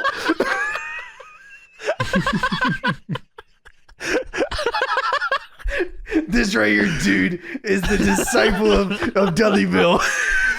Holy fuck. That's, yeah. Yeah, so. You got a fucked up brain, little man. That is correct. So The Rock is here with his fake WCW title walking down his hallway. They don't even call it the WCW title anymore because WCW is dead. This is the world title. The world.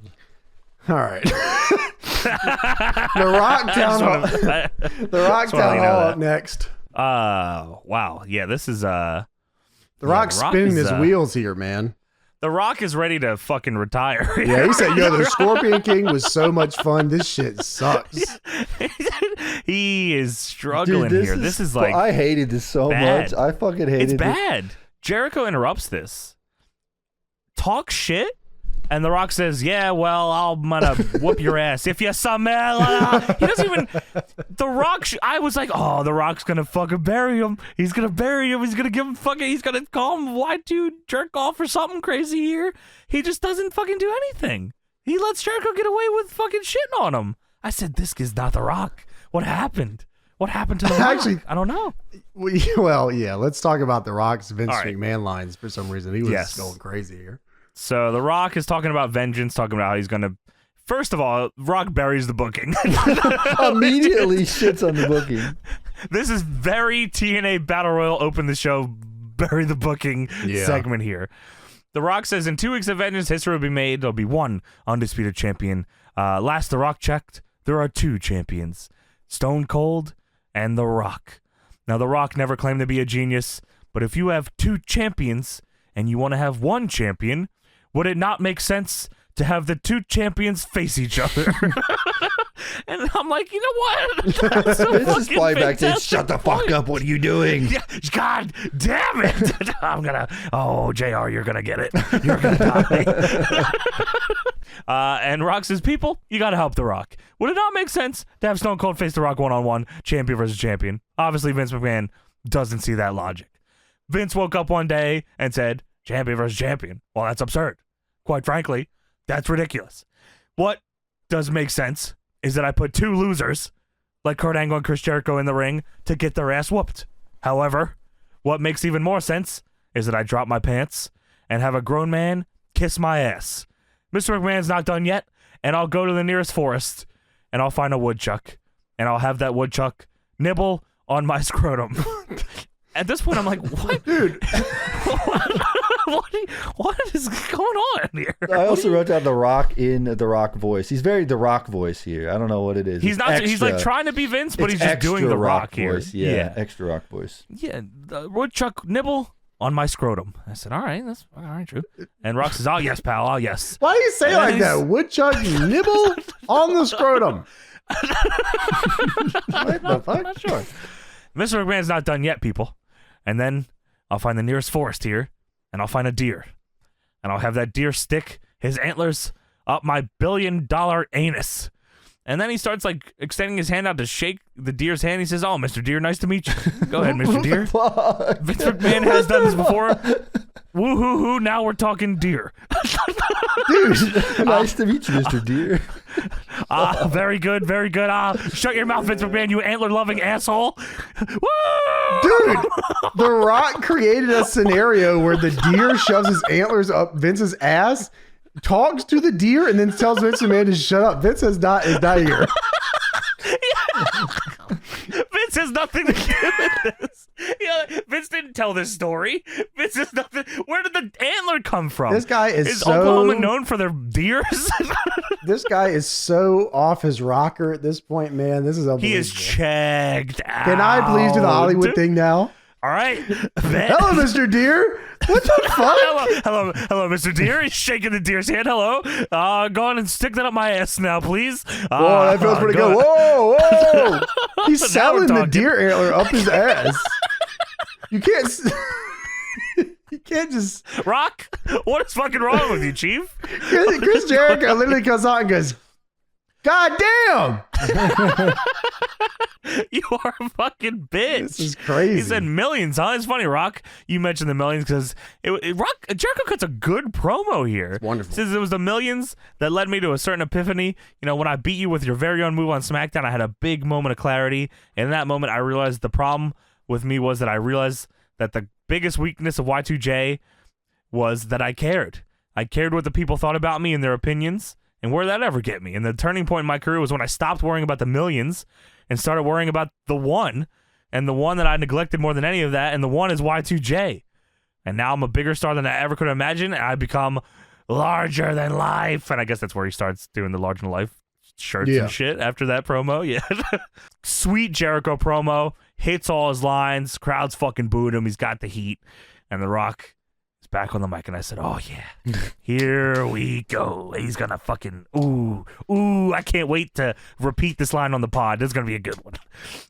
Rock says, "So you want to be a living legend? Oh, you're gonna be, because at Vengeance, these people, the former Jerichoholics, will witness The Rock whoop your ass, and The Rock's gonna whoop your ass tonight, and he won't stop until Vengeance. And since you interrupted The Rock, you straight punk bitch." This one is for you if you smell what The Rock is cooking. Bro. Oh my God. The Rock got one up by Chris Jericho. The Rock said, "Since you interrupted The Rock tonight, you straight punk bitch.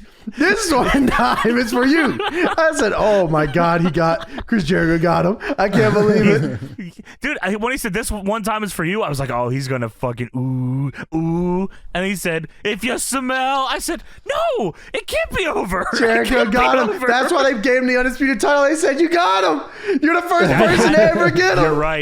You're right. This Vince, is crazy. Yeah, good job, kid. Give him all the fucking belts. Dude, I would not be surprised if that moment is where he decided to give Jericho the belts. I would not be surprised at all. Great promo. He said, "I had a good time. Had a good time entertaining the people. It didn't help me at all. And now I'm going to beat you because I don't care about these people." And fucking, he ends up winning the title. This is like a shell of The Rock. And actually, double down on it later why Jericho wins the fucking belt, because they don't give a goddamn about Stone Cold either. Yeah, they're like, okay, Jericho's time. Yeah, let the boys whoop Austin's ass, and The Rock can't fucking hang with Jericho on the mic. What the fuck else are we gonna do? And when I was young, this was my guy. Chris Jericho double belted out with the spin. This was my guy. Dip dye? Yeah, the dip dye, this bro. was the Hell shit. Yeah. Came out with the checkerboard pants and King all of that. my world. Hell yeah. So good run, and shouts out. I love this guy. Rock, you suck. Edge versus Test, Intercontinental Championship on the line. So Edge unified the U.S. and IC titles at Survivor Series here. Test was the last U.S. champion up until that point, I believe. Or was it? No, Edge was. Sorry. Edge was the last U.S. champion. Test had the IC title. Now Edge just has the IC title because we're not going to keep that piece of shit WCW title. Dude, that's crazy. First off, the WCW US title was like their best look. Awesome. Yeah, it was like awesome. Yeah, that was crazy. Like, yeah, I don't know. I mean, I don't know. I guess fuck WCW. Yeah, that's what it was. So Test gets heat on Edge early. Edge hits the jerking off Edge or whatever the fuck it was called. What was that move? The Edge ejaculation, man. Yeah, right. Sorry. Access to self-sex. Yeah, understand. Low here these My Durango. Test tries to pin him blatantly with the fucking feet on the ropes. Ref catches it at 7 2.9 foot and tall, feet on the ropes. and Test argues with the ref after, like, how the fuck? What do you mean? What do you mean? There's a sign, where's Benoit when we need him most? It's just crazy. What does that mean? When we Crazy need him sign. most. Yeah, that's crazy. That's fucked up. Then Edge goes for the spear. Test pulls the ref in the way, and Edge fucking kills him with a spear. Test then big boots Edge, and the bell rings. I said, what? The ref got killed, but still could ring the bell. Wow. He fucking DQ'd somebody. Somebody got fucking DQ'd here. I'm not really too sure who was, but it doesn't fucking matter because Test goes to kill Edge with a chair. But here comes Scotty 2 Hotty and the Hip Hop Hippo. Here comes the Hip Hop Hippo out to make the save here. And Test gets fucking super kicked and then speared. And Edge, Hip Hop Hippo, and Scotty 2 Hotty all taunt Test as he goes up the ramp. In my Durango, number 95. They never even get close to having Test be meaningful at all on these shows, do they? Yeah, but he's got immunity, so he can lose forever. You know? Yeah, I'll take this. That's better than nothing. Well, is it? Yeah. I mean, this angle's kind of fun, and they're having fun with it. So It's just like but like Test was good. That's what I mean. Like Test was good. well, yeah. Like, Well, he had a good match here. You know, he got a spot on the card. Hey, they already tried that. They went past it with Hunter, and now they moved on from Test. The Test experience. Tried is over. a I mean, sometimes heavy exaggeration. sometimes you just have a run, and then like Sure. You know, just have a can't be a spot. main event. Test just didn't have it. You know, Triple H did, but Test just didn't. You know what I mean? listen here, You're dude. fucking. You're a piece of shit. I'm just telling you what history tells me. Okay. He's telling you what the winners write lines in the history. book say. Yeah. Tony is WWE pilled out of his Also, mind. WCW always sucked. It was never good. And Sean was better. He was for sure. Backstage segment. Vince with Kurt Angle. Kurt says, listen, man, you got bigger things to think about. Like, which cheek are you going to have Stone Cold kiss? And Vince's like, I haven't decided. They have a full discussion about this. I'm not sure I was going to be the right cheek or the left cheek, or I'm just going to wait for him to pucker up and then back it up on him when he's not expecting it. What? I don't know what they're talking about. You're fucking going to just make Austin eat your ass? Is this what you're saying? Stone Cold? It's ass Steve eating Austin? season, Johnny. This is like genuine, like, I guess so, Tony. This is genuine, like, no qualms, no questions. Stone Cold is guaranteed to be kissing Vince's ass He's tonight. gonna eat it. He's gonna wait for it. Then he's gonna back it up at his face. Like, why is Vince so sure? Well, he books a show. I guess you're right. Yeah, I guess so. Well, Kurt says if there's one thing that's the most pathetic thing in the world, it's an ass kisser. And then William Regal comes in, and Vince says, are you prepared for your match with the Big Show? And Regal says, oh, man, come on. Can't you pull some strings? Like, I just urinated on him. He's going to rip me apart. Urinated on him. And Vince says, oh, I got a partner now, and I can't pull some strings, but I can. And he hands off something to him, which I presumed was brass knuckles. And then he whispers something to him, and Regal leaves. He's real happy. And Kurt says, yeah, well, don't kiss any ass, Regal. And Vince says, ooh. All right. Kurt, corpse, you love that line. I thought it was awesome. That reminded me of like Clerks. Don't kiss any ass on the way to the parking lot. Yeah, it's tremendous. Raw is brought to you by Foot Locker. Smell defeat. Yes. JVC. Oh, you smell the feet, and you can win a chance to hang out with a WWF superstar, of course. Who do you think it was? Test. The Big Show with piss on him, probably. Al Snow. Win the Big Show's busy pants. JVC Gigatube. Get the tube. Get tubed. Snickers Cruncher. Ah, you want Put one of them in those? your ass. I don't think. Wait, that's not. That wasn't right. I thought you told me it was you put them in your ass. Someone else said that. Oh, my bad. It wasn't some different Sorry show. about that. Oh, it must have been the legal representative of Snickers Cruncher that told me that. They also showed another shot of Stone Cold's locker room, by the way. And JR says, will he join Mr. McMahon's Kiss My Ass Club? We'll find out here tonight. JR, you also believe this? You are believing this, huh? Yeah, I don't You're know. all The way they convinced. look at Steve Austin is so different here. Yeah, crazy.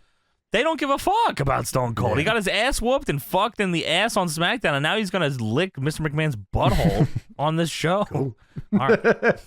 William Cool, Regal. yeah, I guess so. William Regal versus Big Show's up next. Big Show, of course, not happy because he was pee-peed on. He got green urinated on, big style, by William Regal and his little pecker. So Big Show charges down in the ring all pissed off. Regal gloms him off the apron. Big Show shrugs it off and presses him back into the ring. Eventually, Booker T, who was recently fired because WCW lost that Survivor Series, and they lost the war, all the wars, right? Every war, all of them. That's Just crazy. making sure. 83 weeks of bullshit. And Booker T jumps the barricade, gets on the apron. Big Show pulls him into the ring. The ref is now distracted by the man that Big Show pulled into the ring. So much so that Regal punches Big Show with the brass knuckles. Big Show is out. Booker gets chased out by every security guard, and then Regal gets the win. Is this the first time he uses it? I don't know. I feel like this might be the first time. Because they didn't even call it the power of the punch. No, Oh, they maybe didn't. it He was. just said brass knucks. Yeah, I Brass guess knucks. so. They call Which them would be knucks the whole time. That's a pretty cool way to introduce it. Yeah, Vince gives it to him, and then he just uses it. And he, Yeah, and he yeah. wins. I guess I never- Big Show I never got thought of that, man. Look, Big Show got pissed on and got beat. And knocked out. Yeah, I mean that's one way to start building somebody, I guess. Regal in a week's time got to put Steve Austin in the Regal stretch and got to piss on Big Show and got to knock him out with his new gimmick that gets him very over. Yeah, Regal is a good hand here. Backstage, of course, we have Undertaker meeting up with Fucking Vince McMahon. Yes, so Vince is backstage and Taker walks in. Big pop for the American Badass. This is not Ministry Taker, so we're safe. We're good. We're safe for now. Yeah. For now, yeah. We're safe for now, but this is an interesting back and forth here. So Taker says, since when do you send for me? And Vince says, would you All have a the good time. Thanksgiving? All the fucking time. We were Never literally not. in the same team with each other. Do you remember this? The corporate ministry. No, we forgot about this. This is American Badass. That was a different guy. yeah. Vince says, did you have a good Thanksgiving? And Taker says, like you give a damn. And Vince says, I do care. He was real stern. I do care. He said, I put you in the main event against my so-called boy, Kurt Angle, on SmackDown. And when I came down in the ring with that chair, you know what I was going to do? If you didn't let go of Kurt Angle, I was going to knock the hell out of you. Taker says, is that right? And Vince says, because I care. You see, I've been caring for 11 long years. Taker says, you got a funny way of showing it.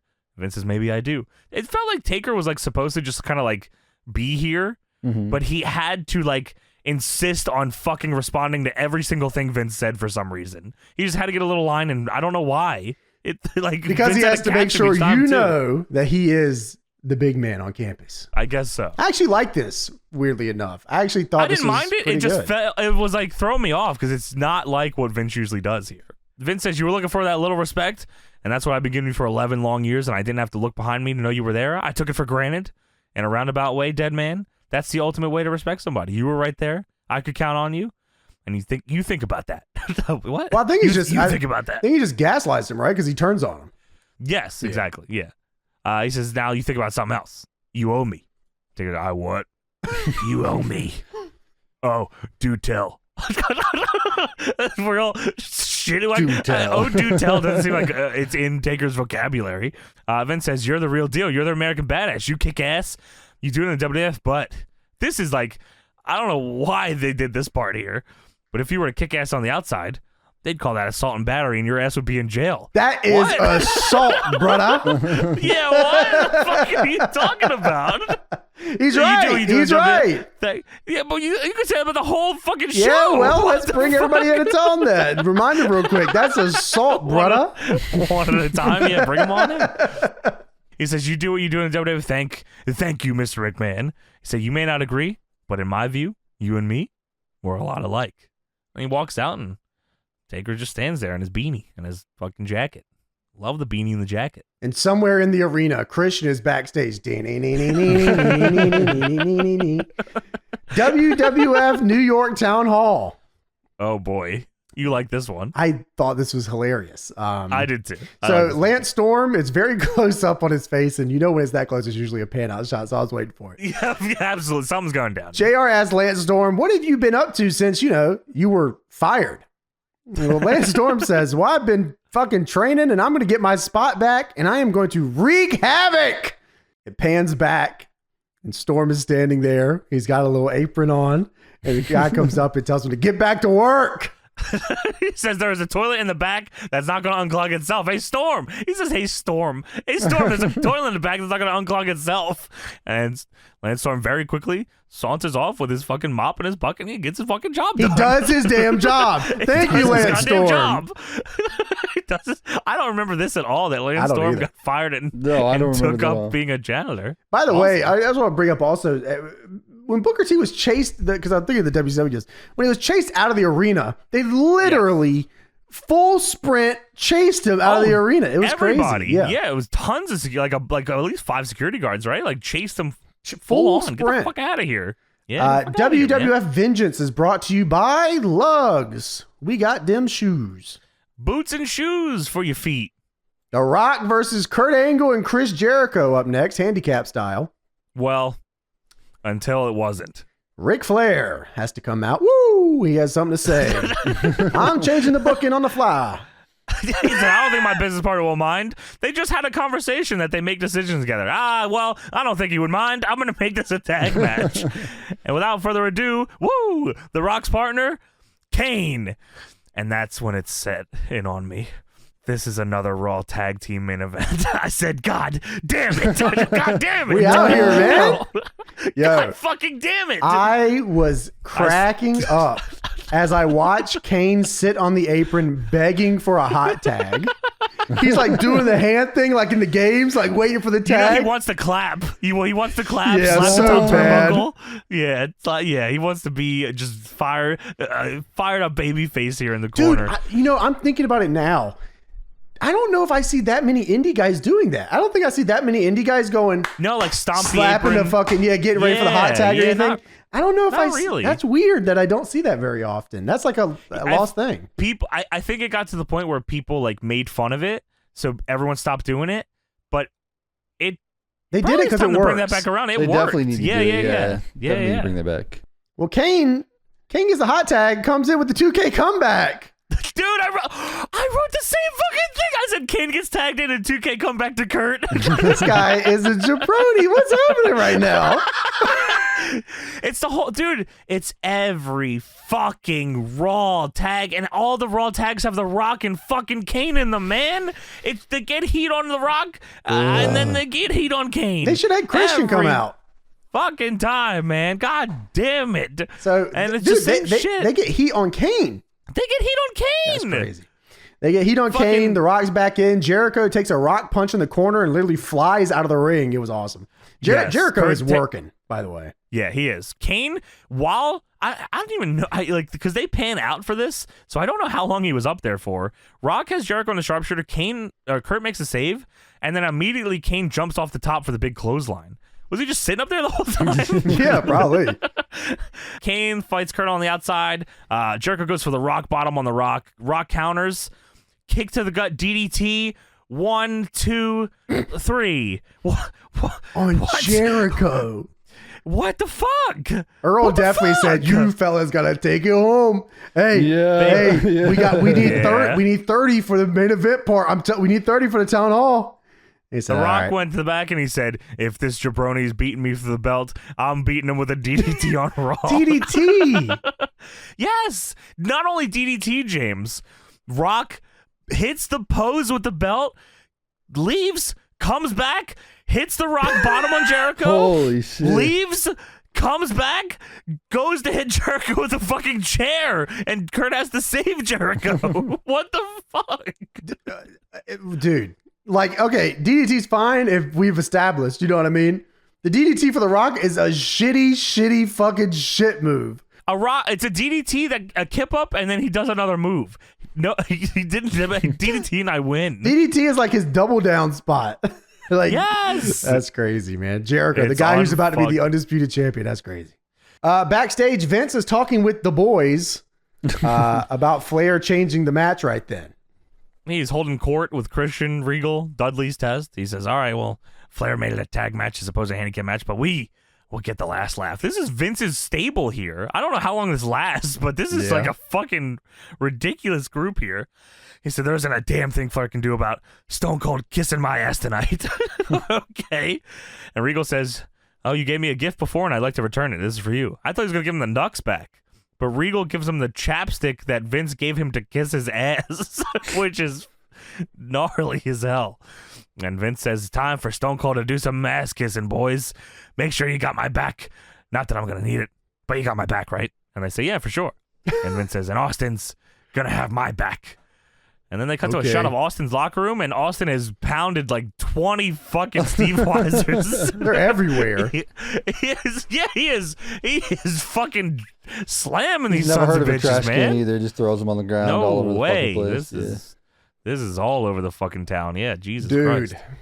There is a half hour left in this show. I couldn't believe it. I looked at the match. I was like, oh, is there not another match? Do they make like another match here? They don't. That's fucking crazy. I was like, there's no way. But Steve Austin plays along for a long time. Dude, it's like almost like a career killer. Like how far they get here. Not only far, but then what happens afterwards too. So the Vince McMahon kiss my ass town hall here. And Vince says, in just a moment, Mr. McMahon, he's talking about himself. In just a moment, Mr. McMahon is going to drop his trowel. I'm going to take off my jacket. All right. I'm going to pull down my underwear. And Stone Cold Steve Austin is going to kiss my ass. I hear you. And for the few Stone Cold fans here tonight, Stone Cold isn't going to do anything that each and every one of you want to do yourselves. And then he starts trying to reason with them. He's like, oh, come on. Hey, come on. You kiss your boss's ass. Don't tell me you don't. When each and every one of you look in the mirror, you see genuine ass kissers. Don't be upset if Austin simply does exactly what all of you would do. So with that in mind, please welcome the next individual, the second man to join the Vince McMahon Kiss My Ass Club, Stone Cold Steve Austin. And he stands there. No music is playing, and he looks at the Tron and he says, damn it! And then Austin's music hits. And Tony said, before we went on the before we recorded, Tony was like, oh, they didn't ever replay this part, so that's probably why you don't remember. I don't remember Austin's involvement in this at all. No. I don't remember this at all either. Yeah, so much so, like, when Austin's music hits, I was like, okay, it's going to be like, he's not going to come out, and then Vince is like, oh, well, somebody's going to kiss my ass, and it's fucking JR. No. Austin comes out with the WWF title. He's out here. And Austin gets in the ring, and Vince says, well, it's not like you got to kiss some big, greasy, fat, hairy Oklahoma ass. All right. And Lawless says, oh, that'd be like yours, JR. All right. And Vince says, I got a nice ass, and it's worthy of being kissed. And we want to end this once and for all. And he says, well, let's get down to business here. And Austin puts the belt down, starts scratching his head. And Vince says, oh, well, I say it's time you get on your knees. Austin says, what? And Vince says, well, it's just, it's time for you to get on your knees. I said, what? And Austin gets in Vince's face. I'm like, all right, here we go. He's going to fucking whoop all Vince's ass here. Here we go. And Vince says, oh, well, you don't want to do this. I said, what? I said what? To the screen. And Vince says, you don't want Austin McMahon too. And you want to do this tonight by publicly kissing my ass.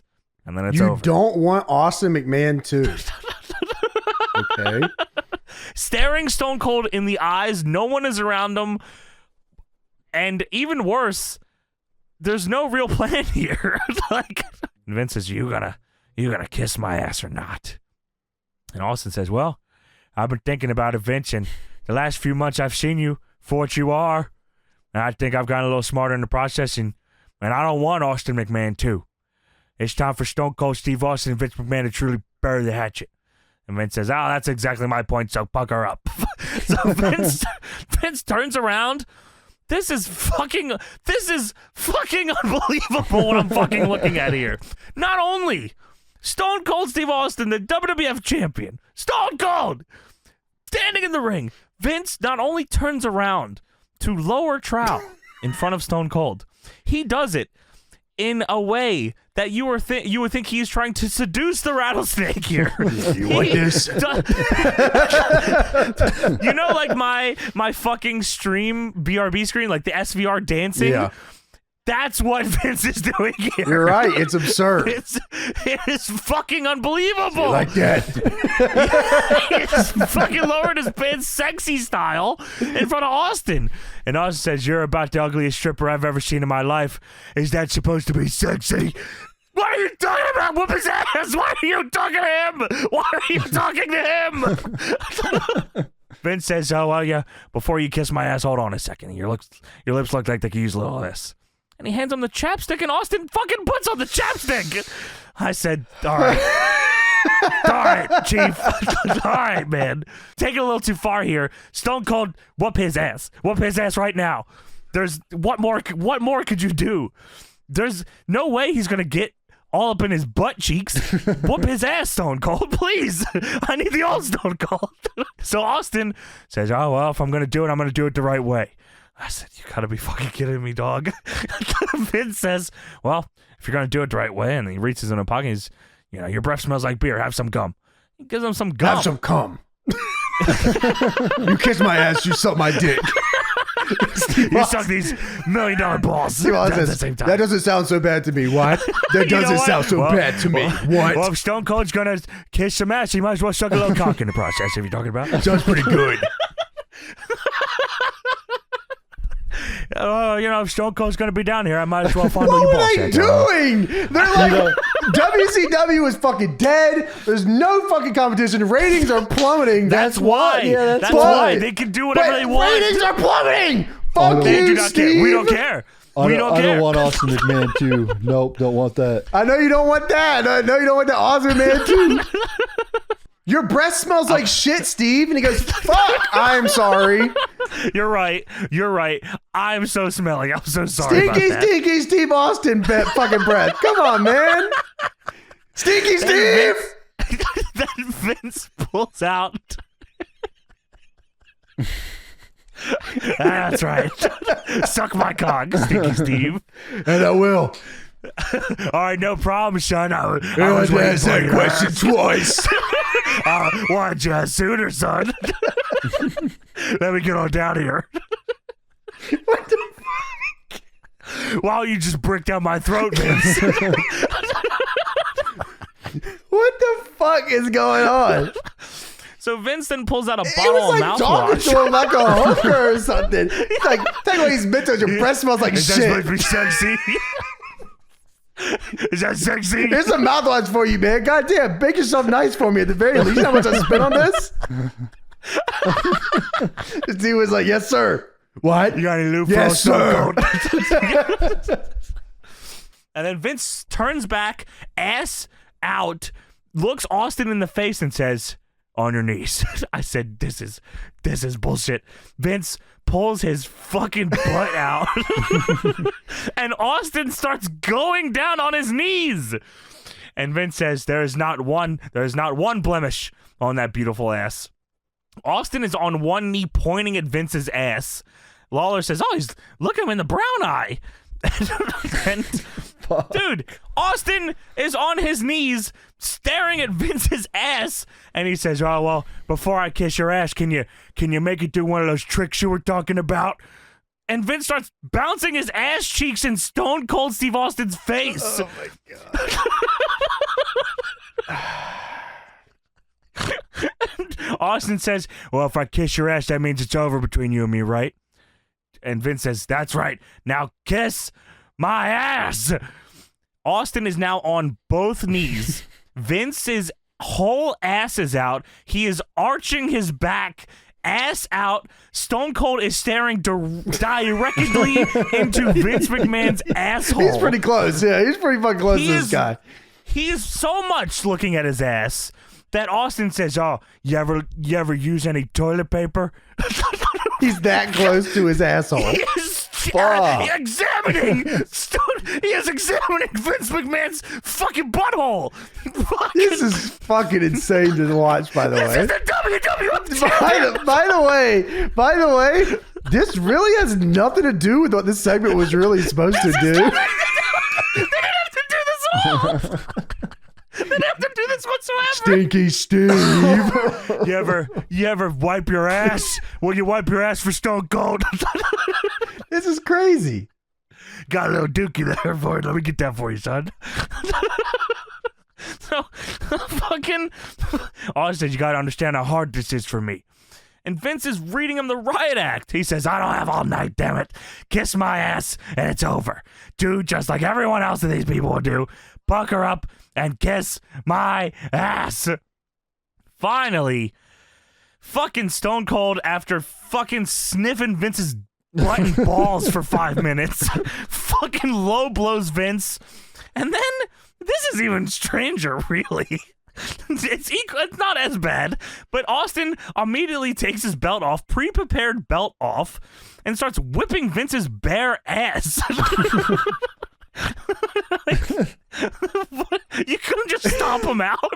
You couldn't stomp him? I'm surprised. He didn't whip his ass and then kiss it anyways and start sucking his cock and yeah, just fucking started railing him. What? Just fuck. Why not? You know what, son? That's actually a mighty fine ass. You already took it the whole way. You might as well just fuck him. I mean, whatever. If you want to see Stone Cold fucking bottom out Vince McMahon, give me hell yeah. Oh, I didn't hear you. Hello. No one in the crowd says anything at all. Hey, I said. I really want to do you, this. son of a bitch. So he low blows him. He's whipping Vince's bare, tanned ass. And then the boys show up. No, get out of our company. This show was like an 8-person show. They had like 8 people there in every segment the whole night. Christian, Regal, the Dudleys, Test, and Kurt Angle all come out, and they just whoop Stone Cold's ass. They beat the fuck out of Stone Cold. They whoop Stone Cold's ass. They whoop his ass out of the ring, on the floor, dump him over the barricade, and fuck him up through the crowd, and you never see him again. He's gone. Oh, they literally chased Steve Austin out of the arena. Oh my God, man. This would never happen ever in the Attitude Era. No this way. Is crazy. Steve Austin would have fucking murdered Vince, beat up the whole stable, kicked everybody's ass, drank some beers. What? Drank some more beers. What? Now he's fucking sucking dick and eating ass and getting 3D'd and Regal stretched and putting on mouthwash and chaps. Dude, fuck you, man. This is insane. But it does not end there. Shockingly. What was the point of even doing all that? And they're just going to do this. I don't know. So JR's they show the recap of this. And JR, this is a crazy laugh, by the way. JR is laughing at this recap. He goes, ha ha ha, ha ha ha. Oklahoma style.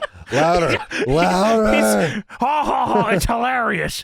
And JR's clapping, ha ha ha ha ha. What the fuck? Johnny's not exaggerating. That's exactly how it sounds. That's not a real human laugh. No way. No way. Yeah, he whipped his ass with that belt. And Kurt points this out to Vince that JR is laughing. And Vince gets on the mic and says, hey, you laughing at me, hillbilly boy? You laughing at Vince McMahon? I'll give you something to laugh about. So Kurt and Vince both get out of the ring, and Kurt just drags JR over the announce table. And JR goes, hey! So they throw JR in the ring. Kurt hammerlocks JR for some reason. I'm not sure what that was about. And Vince says, oh, it's really funny, isn't it? All you people laughing at me, Vince McMahon. Well, guess what? You know what? I'm going to make you do exactly what vicariously every one of these people is going to do. And JR's face here is crazy. It looks like Vince just said he was going to blow up the fucking building with his bomb. just whoa. He laughed like that. Ha ha ha ha ha. He said, you will kiss my ass and suck my dick. He's doing it tonight. Someone's kissing his fucking ass. I didn't shine this sumbitch up for nothing. Vince says, these people are going to kiss my ass through you. And Kurt forces JR down onto his knees, and JR's going, oh. And Vince pulls his goddamn ass out again. God damn it. Full trowel. Butt cheeks out, butthole, everything's out. And Vince says, damn it, kiss my ass. And Kurt's going to make him do it. And then keep rolling. Here comes the fucking Undertaker. Huge pop for the dead man here. And fucking Vince pulls his pants up again all the way. And Taker gets down to the ring and he dusts off JR's hat and he gives it back to him. And he gets on the mic. And I wrote, oh no. Not Taker on the mic. And Taker says, now, I've been here a long damn time. And just when I think I've seen everything, you take the cake. Let me get this straight. You want this man to kiss your ass. And you're going to force him to kiss his ass. He points at Kurt. You're going to force him to kiss his ass. You know what? In 11 years, I've seen a lot of people come through and a lot of them go. Hogan, Warrior, Savage, Piper, Brett, Shawn Michaels. He full name Shawn for some reason. Oh, yeah. Biggest ass kisser, of course. I've seen the games they played, and I see the games you play. And you know what? When it's all said and done, some way or another, they all kissed your ass. You know what the saddest thing about that is? The one that kissed your ass the most was me. I said, what? Yeah, Vince said, everybody is over. Come in the ring. Come on, come in the ring. Everybody's over. Come in the ring. I'm ruining all you guys. Come on. Chris Jericho. Yeah, come on. Chris Jericho is the guy, and you all have to die. One by one. Come on. You're right. It really just ruined like the top 3 guys on the show in 3 segments. A couple of things you need to do. Taker says, 11 years I've been here. 11 years I've kissed your ass. I stayed, and I'm still putting up with your crap. And he turns to JR and says, JR, before I take care of the situation, I just want to know, were you going to kiss his ass? And JR says, hell no. Hell no, I wasn't kiss his ass. Hell no. Ha ha ha. And Taker says, you want to kiss his ass? And JR says, hell no. Oh, no. He said, hell no. Taker says, the man said no. So JR, tell me this. And he looks at JR and he says, is that because you're better than me? Dude, Taker stole my gimmick 20 years ago. You think you're better than me? You think you're better than me or something? So the crowd goes silent. They're very confused. And then Taker just fucking decks JR fucking no mercy strong strike style with the claws. He goes, ah, fucking decks JR. And he fucking JR falls down. Taker says, are you better than me? Vince is shocked. He's fucking happy. And Taker says, go right here, whether you like it or not, in front of your family and all of these okey padonks. Well, you had to get one of those Taker lines in there. He's grabbing at some point.